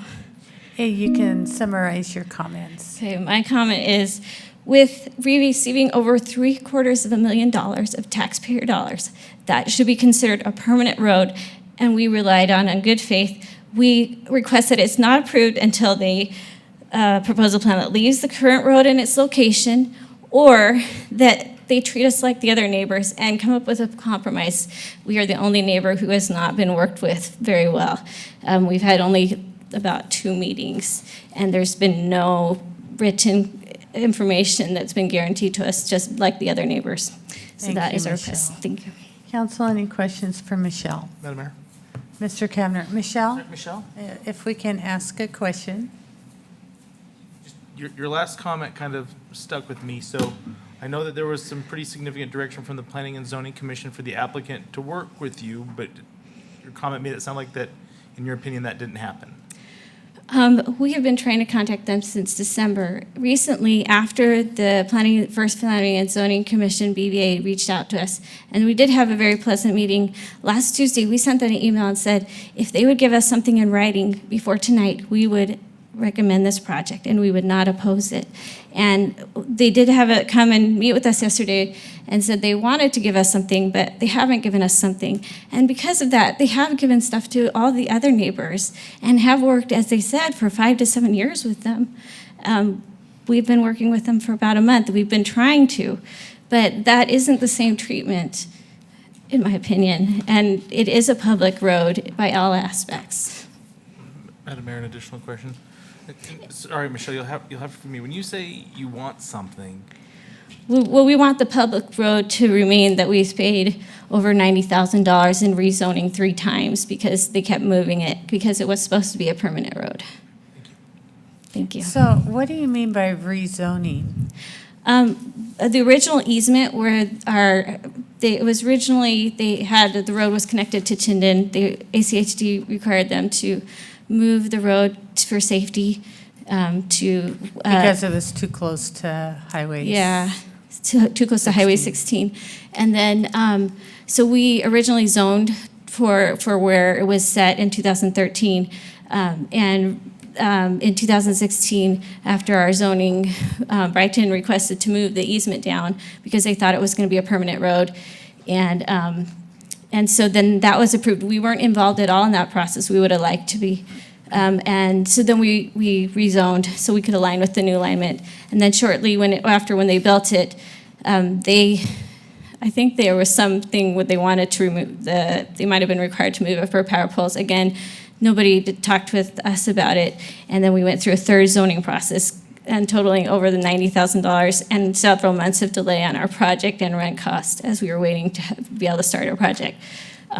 That alone, and plus the comments and email, and plus the contracts, which were misrepresented to the ACHD commissioners, are all evidence to us that in good faith, that road should remain. And as David presented, there is a way to do it where it could work for everyone. So you were at the Ada County Highway District meeting? The recent one. And because they really are the ones that set the road infrastructure and those kind of things, and they've made a decision on this application. It was a decision made based on a rebuttal. We had, again, only 10 minutes, and the applicant had more than the time at the beginning and even in the rebuttal, more than the allotted time. And in the rebuttal, we weren't allowed to respond, but they threw out a new argument that this was always intended to be a temporary road and that there was no legal basis for ACHD to deny them the right to move it. And in which case, I can understand the commissioners thinking, well, and they even said that we have no legal basis to prevent this, and we like Brighton.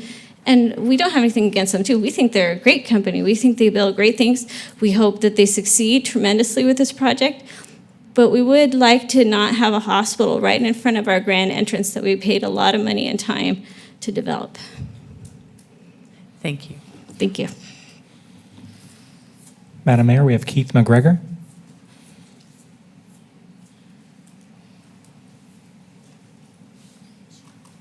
Good evening. Good evening. Sorry for talking from the audience. Keith McGregor, I work at 6675 North Pollard Lane. I'm in charge of a lot of the truck traffic and in outbound logistics, among a lot of other things I do for Franklin Sensors. I'm here to discuss some of the negative impacts of the proposed project. So one of them is it's going to increase potential for injuries due to a lot of left-hand turns being added, being property damage and accidents, lives, and stuff like that.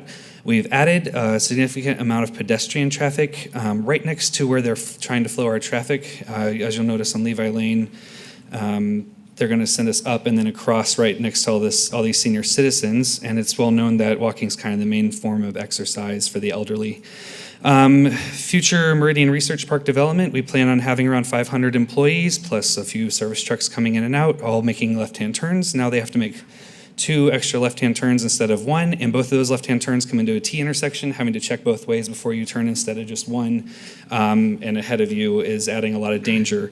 It's actually well known that, or even a fact according to NHTSA, our National Highway Transportation Safety Administration, that 22.2% of left-hand turns, of pre-crash events happen at left-hand turns versus 1.2% happening at right-hand turns.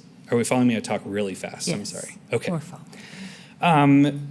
It's also well known that access is the #1 factor to determining land value. According to Ryan, who's an experienced appraiser and owner of Zach Ryan Appraisal Services, that's his quote. So obviously a preferred entrance is a nice direct access off the main road. It's attractive, and we knew we wouldn't quite have that, but we did always expect to have direct access. We can see some examples of the pane here for land value. Your first piece of property, obviously, that's closest and has the most access is going to be almost a third. You lose almost a third in value going down to something buried back in a complex. This is a Francis Place Professional Park. Another example, and probably a better example really, is this light industrial complex. You can see down at the very bottom of the screen, you have to turn at least twice to get into this last piece of property. And the property value there is $1.95 per square foot versus properties on the other side where they have direct access of being $3 a square foot. So we believe this could drop our property value by almost a third, just because of the way it's designed and how it's being laid out versus what it could be. Again, another example, you'll see the more buried property, which doesn't get good direct access, is a third less in value of the other properties around it due to the way that the roads are working. So we also talked to a local commercial real estate expert, and he specifically said that this negatively affects the value of Meridian Research Park's property.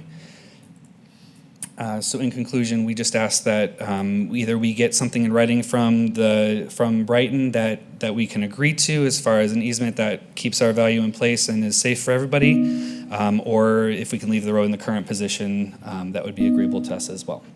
Just in case you're wondering, we get about 3 to 4 trucks a day currently at Franklin Sensors. We make the world's best stud finders. That's what we're doing now. So we get some big semis and some UPS delivery trucks too. Thank you, Keith. Thank you. Council, any questions?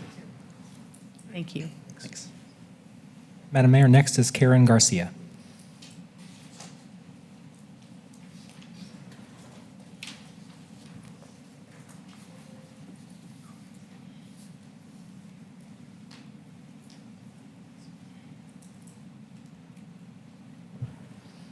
Karen Garcia, 6675 North Pollard Lane. Mayor DeWeerd, council members, it's a pleasure to be here.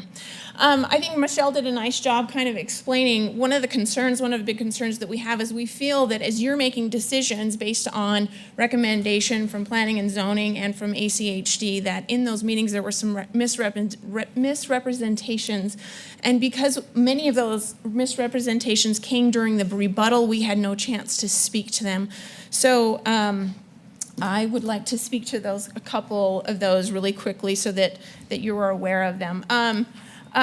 One of the myths that they have said is in the reasons why their projects should move forward and why it's necessary is that Franklin Sensors can't build anymore, that we didn't go through the needed processes. That is not the case. That we did go through the planning and zoning, and that we do have the utilities needed. Not only to build one additional, we are approved for one additional building, and we have water, and we also have sewer, capable for 5 times more sewer capacity than we're currently using. One of the things they also say is that the road must be torn up, that whether we were to keep it up, they've always said this is a temporary road. This isn't the case because an existing road is 24 feet. And the future road would require a 36-foot wide, so you can easily put those utilities in there for future use. Also, they have said that really this is an advantage for us, as the property, the Waverton would come directly to the center of our development. If you look here, you can see that if you come up from Levi Lane, that is this road here, and come over on Waverton, that this access is really only accessing this top little portion, and we are, in fact, our main building is down here. So there is a very small portion that is, the majority is, south, and is requiring quite a lot of backtrack. The big issue was that they also said that we didn't have wide drive aisles. I think you can see here, that we do have very large drive aisles, and that there were some council members that took that as a very important point, but you can see here maybe it was because of the scale that they assumed that it wasn't large, but it is quite large. And I think, and just in summarizing to what Michelle was saying, I think it's very important that we say that Brighton communicated to ACHD, ITD, Franklin, that it was a permanent road. Also, let's skip down to point 5, that we went through planning and zoning 3 times. If it was always intended to be a temporary road, then why were they so adamant that they move the road? If that was the assumption, because we went through planning and zoning, again, let me rephrase that. The pain was we went through it 3 times. And if it was known that it was permanent, then why did we have to go through that? So in summary, I will also mention that they did not post their sign-in time. Okay, if you can summarize, Yes. please. You can look at this date that they did not post it in time, and then conclusion. We ask that you do not approve it because, until Brighton or BVA proposes a plan that leaves the road in its current location, or that Franklin Sensors receives approval and assigned equivalent access. So we have had discussions, but we want Okay. something in writing. Thank you. Thank you. Any questions? So can I ask for clarification? You went through planning and zoning with the city, or is this you're a county sub, right? Yes, ma'am. And when we have county subs that develop before we have annexed out there, these are the kind of things that happen. We don't get alignment, and this is one of the things that we like. Development that happens from the inside out, and when you have something outside, it does provide these problems of how things align once the annexation gets there.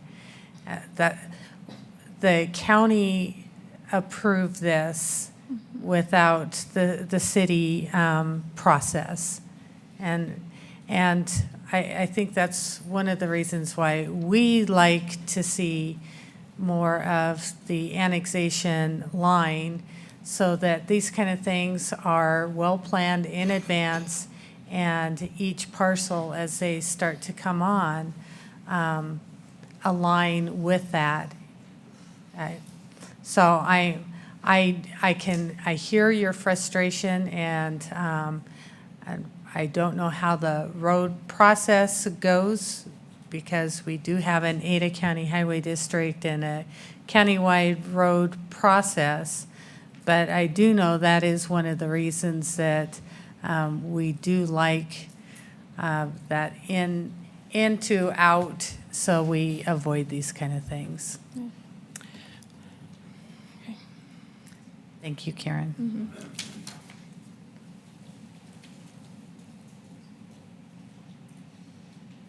Okay, so those are the ones that signed up. We're a couple of minutes before 8, which is our hard stop. And so, council, at this point, it looks like we need to continue this application. With our apologies, we did not know we wouldn't have that quorum to continue. We appreciate everyone's time that has come down to provide testimony. Madam Mayor, you typically, I know that we're up against a hard stop, but I know that we just took the people on the list, but I know typically after that you ask if there's anybody else that's in the I pipeline. do, but we don't have time. And I will at that time, those that haven't yielded their time to a speaker or that hasn't already provided testimony, we would at this time offer that opportunity. But because we do have a hard stop, I don't have that opportunity.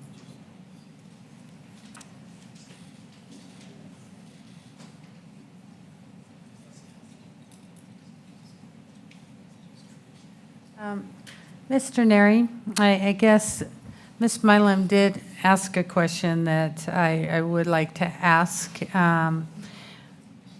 Even though we would not have the opportunity to vote, Ms. Milam could listen to the tape. We know a decision can't be made tonight, but additional testimony to be taken, with the council having the opportunity to listen to the testimony before action from council. Madam Mayor, I mean, yes, I think you can do that. I think the concern is, again, that the record getting a little jumbled by kind of cutting, by having people testify. The people that are going to make the decision aren't here.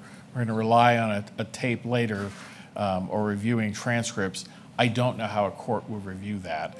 I would be concerned that the district court would be concerned about really the clarity of the hearing being broken up like that and really requiring one of the voting members to have to re-listen to it to assure they've heard it. I'm a little concerned about it. I'm not saying you couldn't do it. I'm just a little concerned on how we pose that to a district court if we were asked that question. Okay, again, our apologies for the situation. You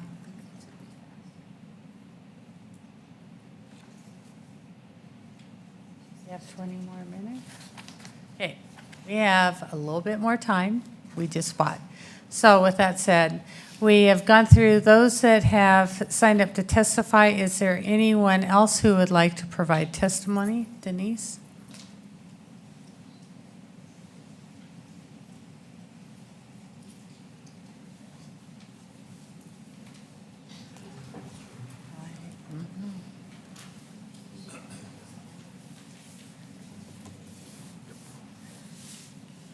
Good evening. If you'll please state your name and address for the record. I'm waiting for her to get it up real quick.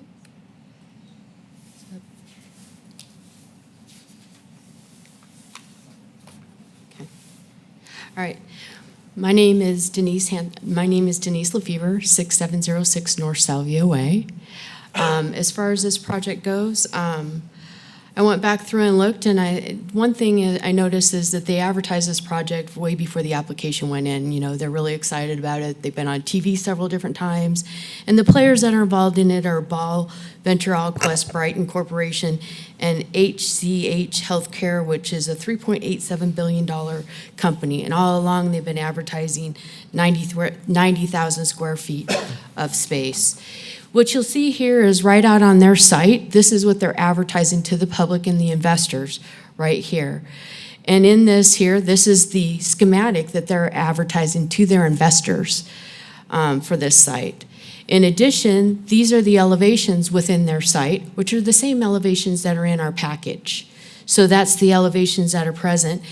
This is the square feet that they're advertising here, and 86,000 is just a square feet based on the calculation plus an estimate for the first floor. So the intent is to have a building over 90,000 square feet. Once again, here's your office plaza. That's the same elevation that is in the package that we have from the staff that's advertised on their site. That's 45,000 plus square feet. In addition, you have a office flex, which is 36,000 square feet. Right here, the phase-in plan, you have a 95,000 square foot building, a 48,000 square foot building, a 50,000 square foot building. And right here, this, and the staff report says this is a high-intensity use. These highlighted areas represent the areas that it doesn't meet. It doesn't go back through and meet the zoning requirement. This is actually a comprehensive plan change from what I'm seeing. In addition, you have a road right here that says you have to meet access requirements. Right here, there's a question on September 15 if the road existed. It says right here that you can't go from residential to commercial. This used to be residential and now it's commercial. You can't increase intensities. Well, right now, prior was residential. The flume isn't commercial. You also have a point that's less than a half a mile. It's close, it's 0.45 miles from center to center, but it's not a half a mile. Here's what the road used to look like, right here, shows residential. But my biggest concern I have of all is the shift in burden. We're allowing a development to kick up the intensity of the use of this project and shift the burdens back over to taxpayers. Fire service, page 2. There's an aerial devices required. Impact fees don't cover that. Why aren't we asking the developer to cover that? No impact fees collected on state highways. The intensity use of this proposed development is above the flume envisioned, will impact and access traffic. This will further contribute to congestion and shift the burden to taxpayers to fix the problem in the future. There's other amenities. I'm wrapping it up. Okay. There are other things that they can do to lessen the impact of the intensity and density on this. And the water in here, there's no determination on pressure or water flow. You know, those kind of decisions in North Meridian, it's important with water. Those decisions need to be made. And last but not least, police office, they're asking for a substation benefit, a substation within the area, and they're going to lease it back to us. which is a benefit to the hospital because a lot of emergency rooms have police officers in it. And yet, we're going to be Denise. paying for that. Thank you. I think we need to be asking the developer if they want to have this intensity and density to kick it up a notch and help pay for some of this. Thank So, you. that's it. Is there any further testimony? Okay. Yes, ma'am.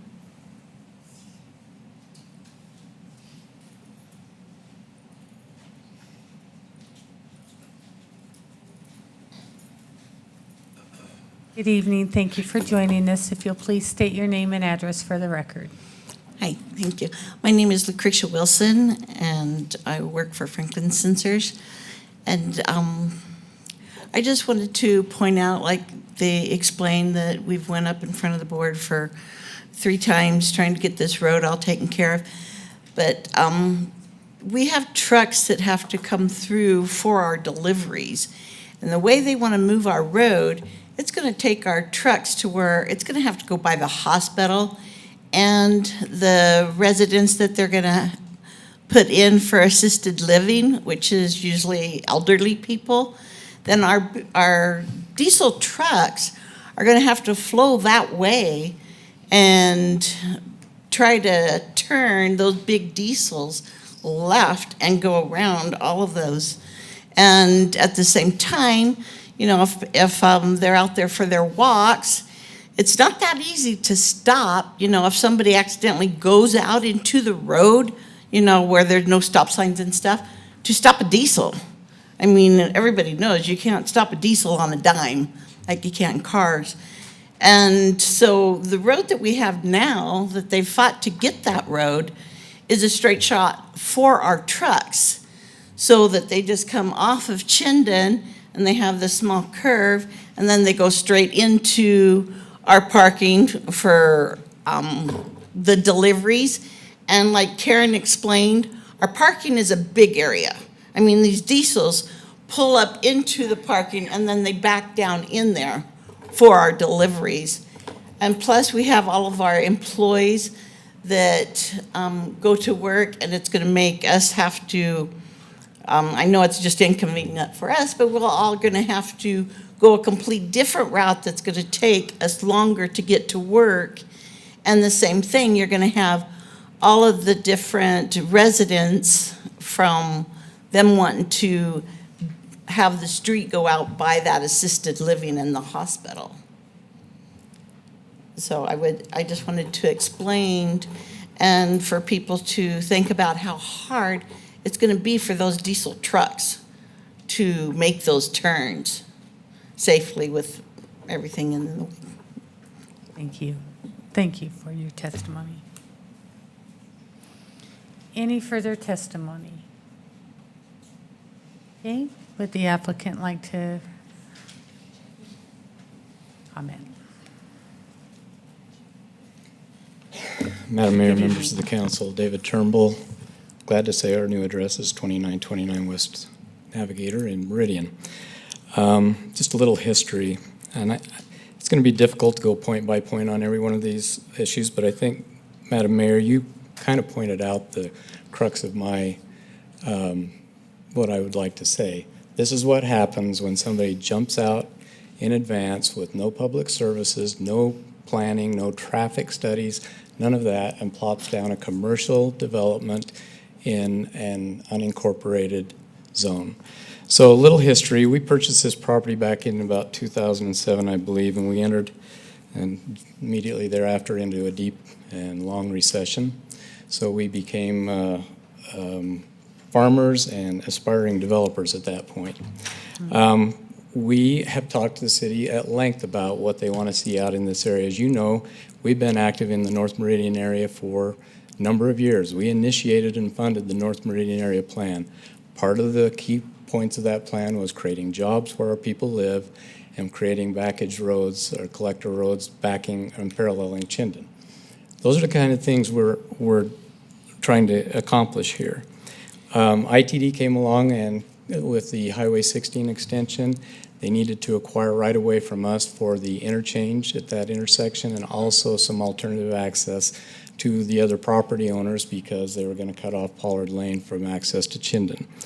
We specifically negotiated in that agreement because we had no development plan, we hadn't done any studies, we didn't do any traffic studies, that we needed to be able to relocate that road if and at the time when we had a development plan in place. That's specifically in the ITD contract. We had to build the road that's in there now because at a time certain, ITD said we have to cut off Pollard and we were going to have to build a road there, and so that's what they funded. That was because they were cutting off access to those properties.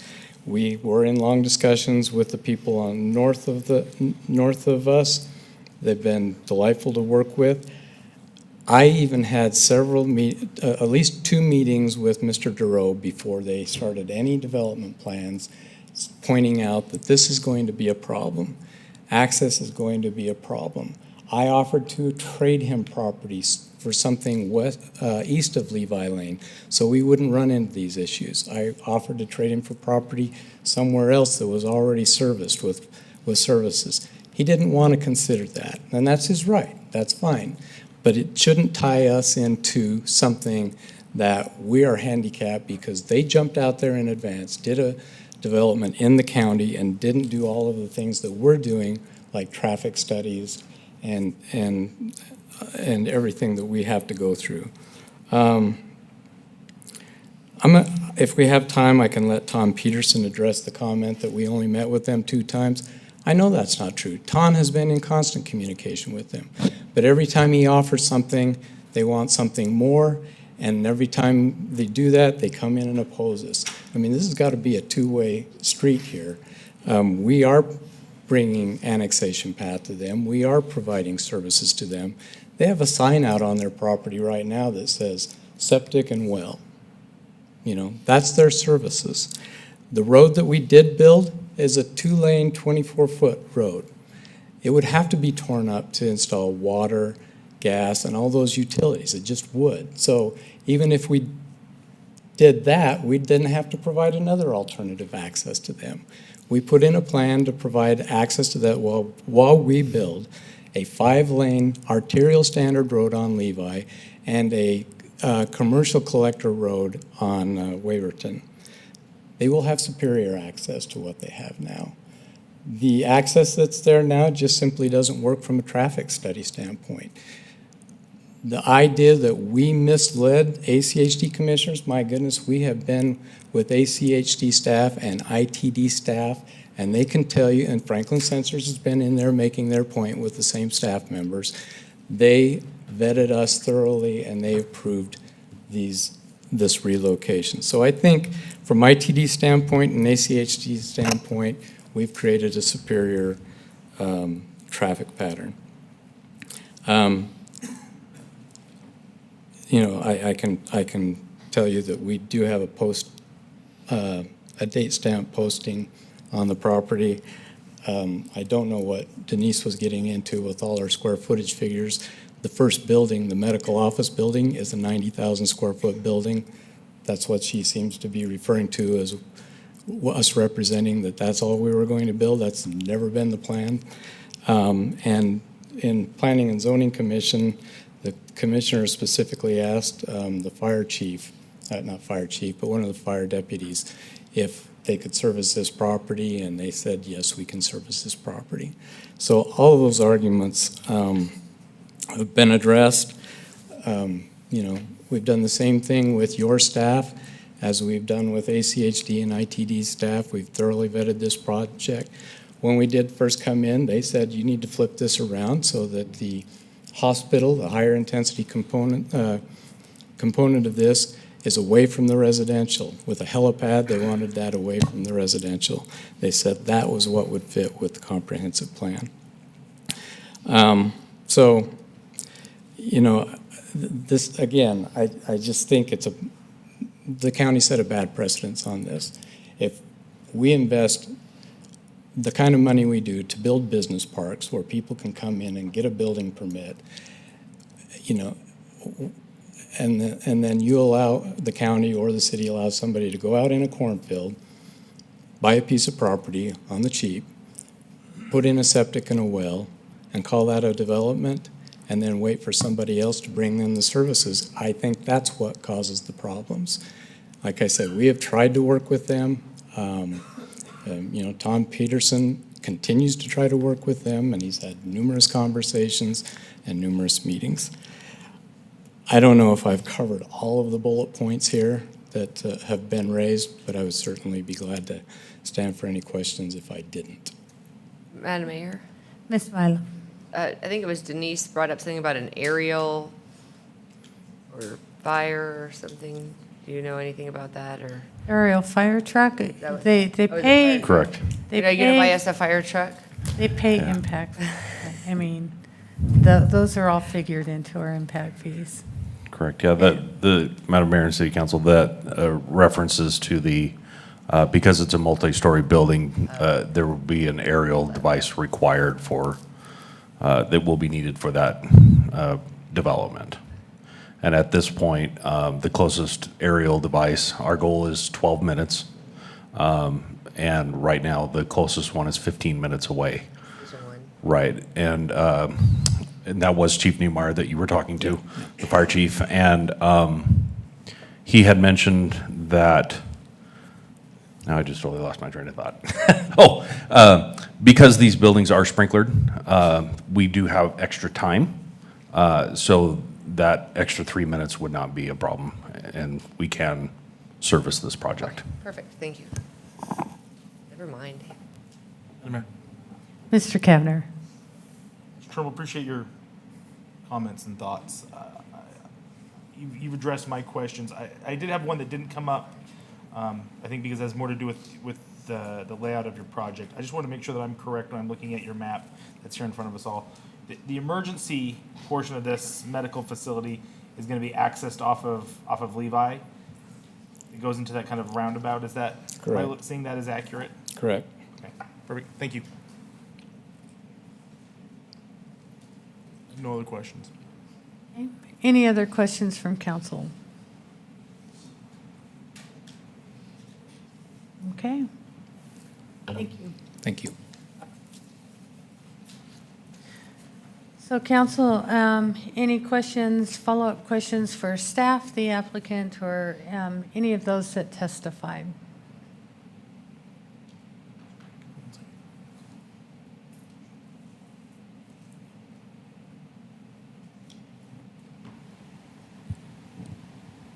Excuse me, Madam Mayor.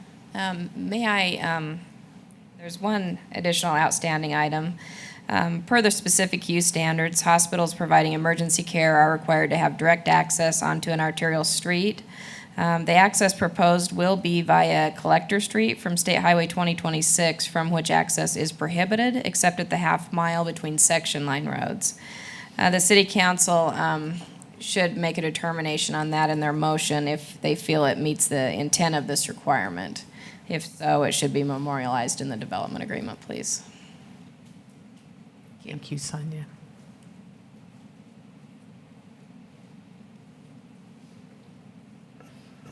Madam Mayor.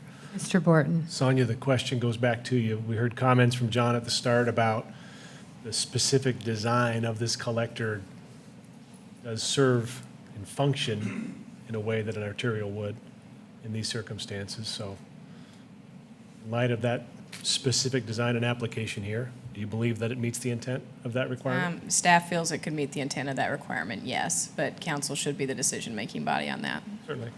Okay.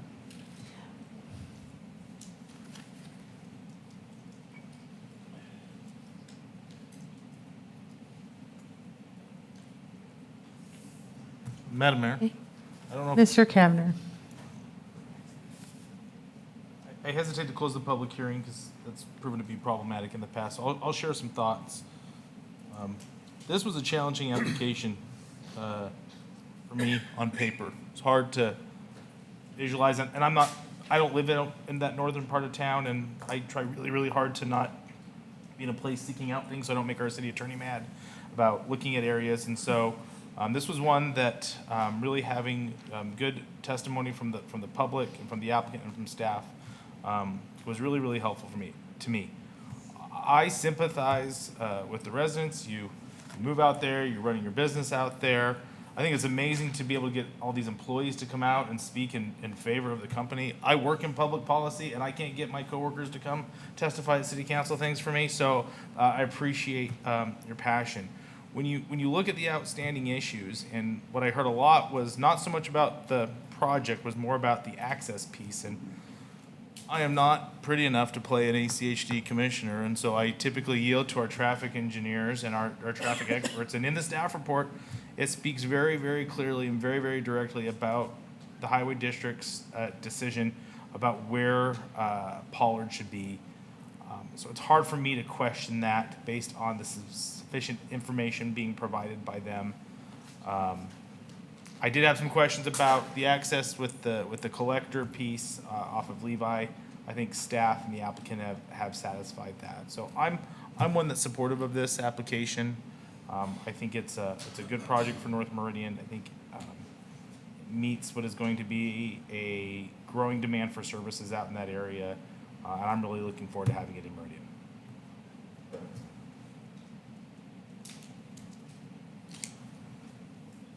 Any other comment? I agree with Mr. Kavanagh. Sometimes as you comment, we might find additional need for information from staff or the applicant or any of those that provided testimony. So any further comment? Madam Mayor, Ms. Mylum? I really concur with Councilman Kavanagh tonight. Reading through this staff report, there just seemed to be so many unanswered issues. But I feel that the applicant pretty much answered most of them with their opening remarks. Obviously your street, Pollard, it's a big issue, and it's a big issue for you guys, and it stinks. This is a really bad situation. But unfortunately, we need to take the advice of the experts in that area and to try to change what the road jurisdiction does by saying we know better. I don't feel that would be an accurate or an adequate thing to do. It would be like them trying to change what we do on a daily basis. With life safety or something else. So unfortunately, I'm sorry to you guys. I wish we could keep your road, but the law just doesn't allow for that. I'm pretty much in favor of this application. I feel like most of the questions have been answered as well. Okay. Thank you. Madam Mayor. Ms. Lowell Roberts. Madam Mayor, I concur with the two previous council. This was a application with a whole lot of information and a lot to chew on, and I think it's been great, the process that we've gone through. I concur that we need to follow the process, and it's too bad that with such a great business, we kind of got things out of whack with something going in the county before the city met that area, and I certainly feel for all of you, but agree that we need to let the experts do what they do, and that is roads. That is not our purview, but I concur that I think this is a good project, and appreciate the fact that it will keep some traffic off of Shinden with the purpose that you've dealt with the roads. And so I am in support of this project as it's worked its way through the process.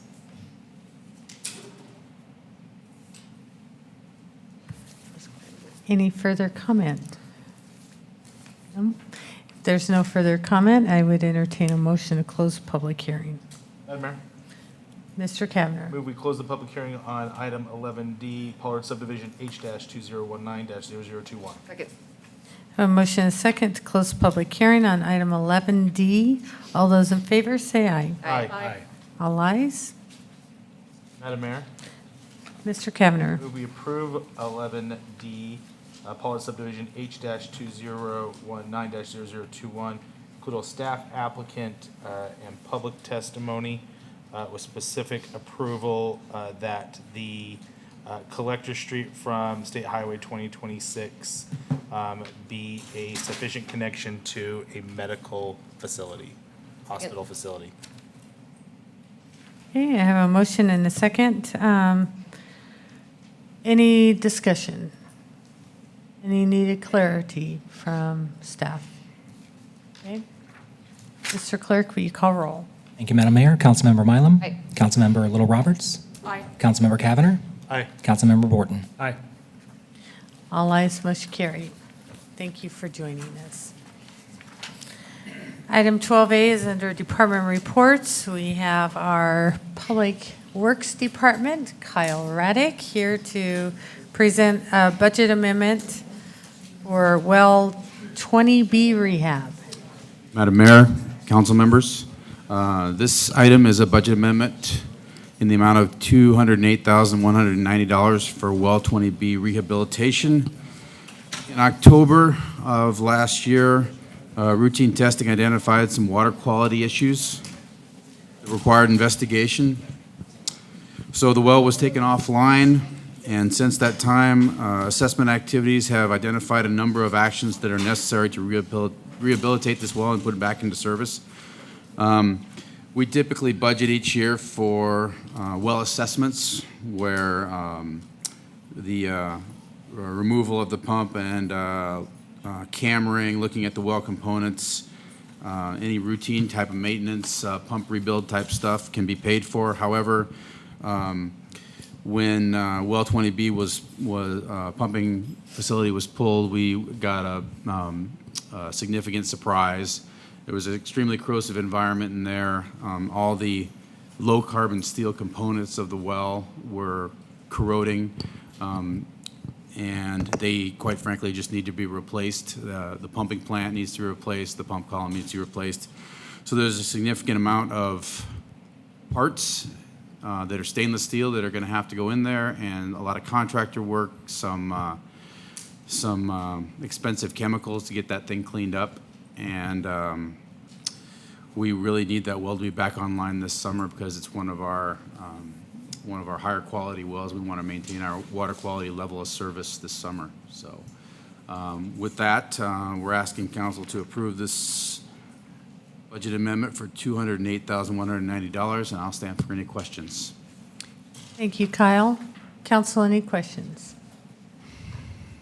Oh, thank Madam you. Mayor.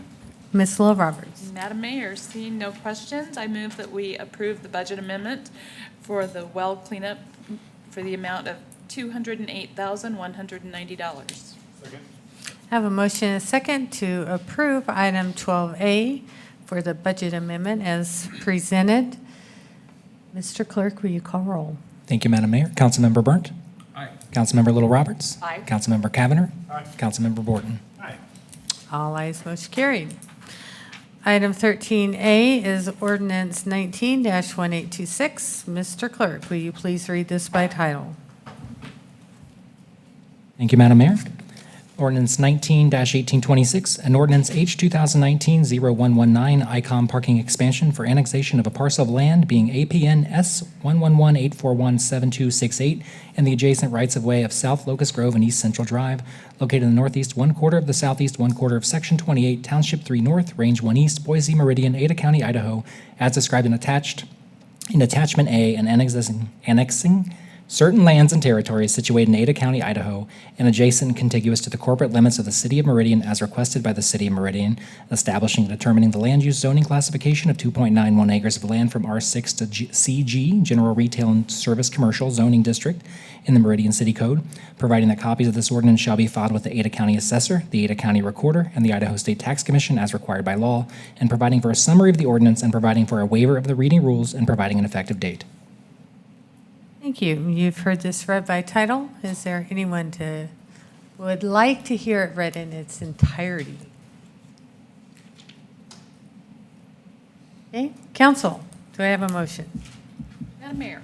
Ms. Little Roberts. Madam Mayor, I move that we approve ordinance 19-1826 with suspension of rules. I Have a motion and a second to approve item 13A. Mr. Clerk, will you call roll? Thank you, Madam Mayor. Councilmember Burnt. Aye. Councilmember Little Roberts. Aye. Councilmember Cavanagh. Aye. Councilmember Borton. Aye. All ayes, motion carried. Item 13B is the first reading of 3 for ordinance 19-1827. Mr. Clerk, will you please read this by title?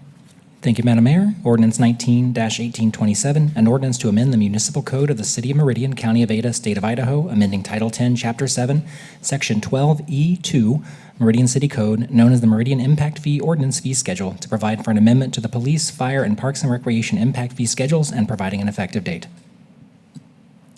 Thank you so much. We will have the second reading on our next council agenda.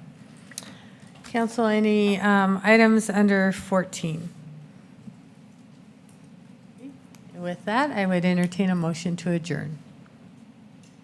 Moved. Second. What did you move? Adjourn the meeting. I have a motion and a second to adjourn the meeting. All those in favor say aye. Aye. All ayes.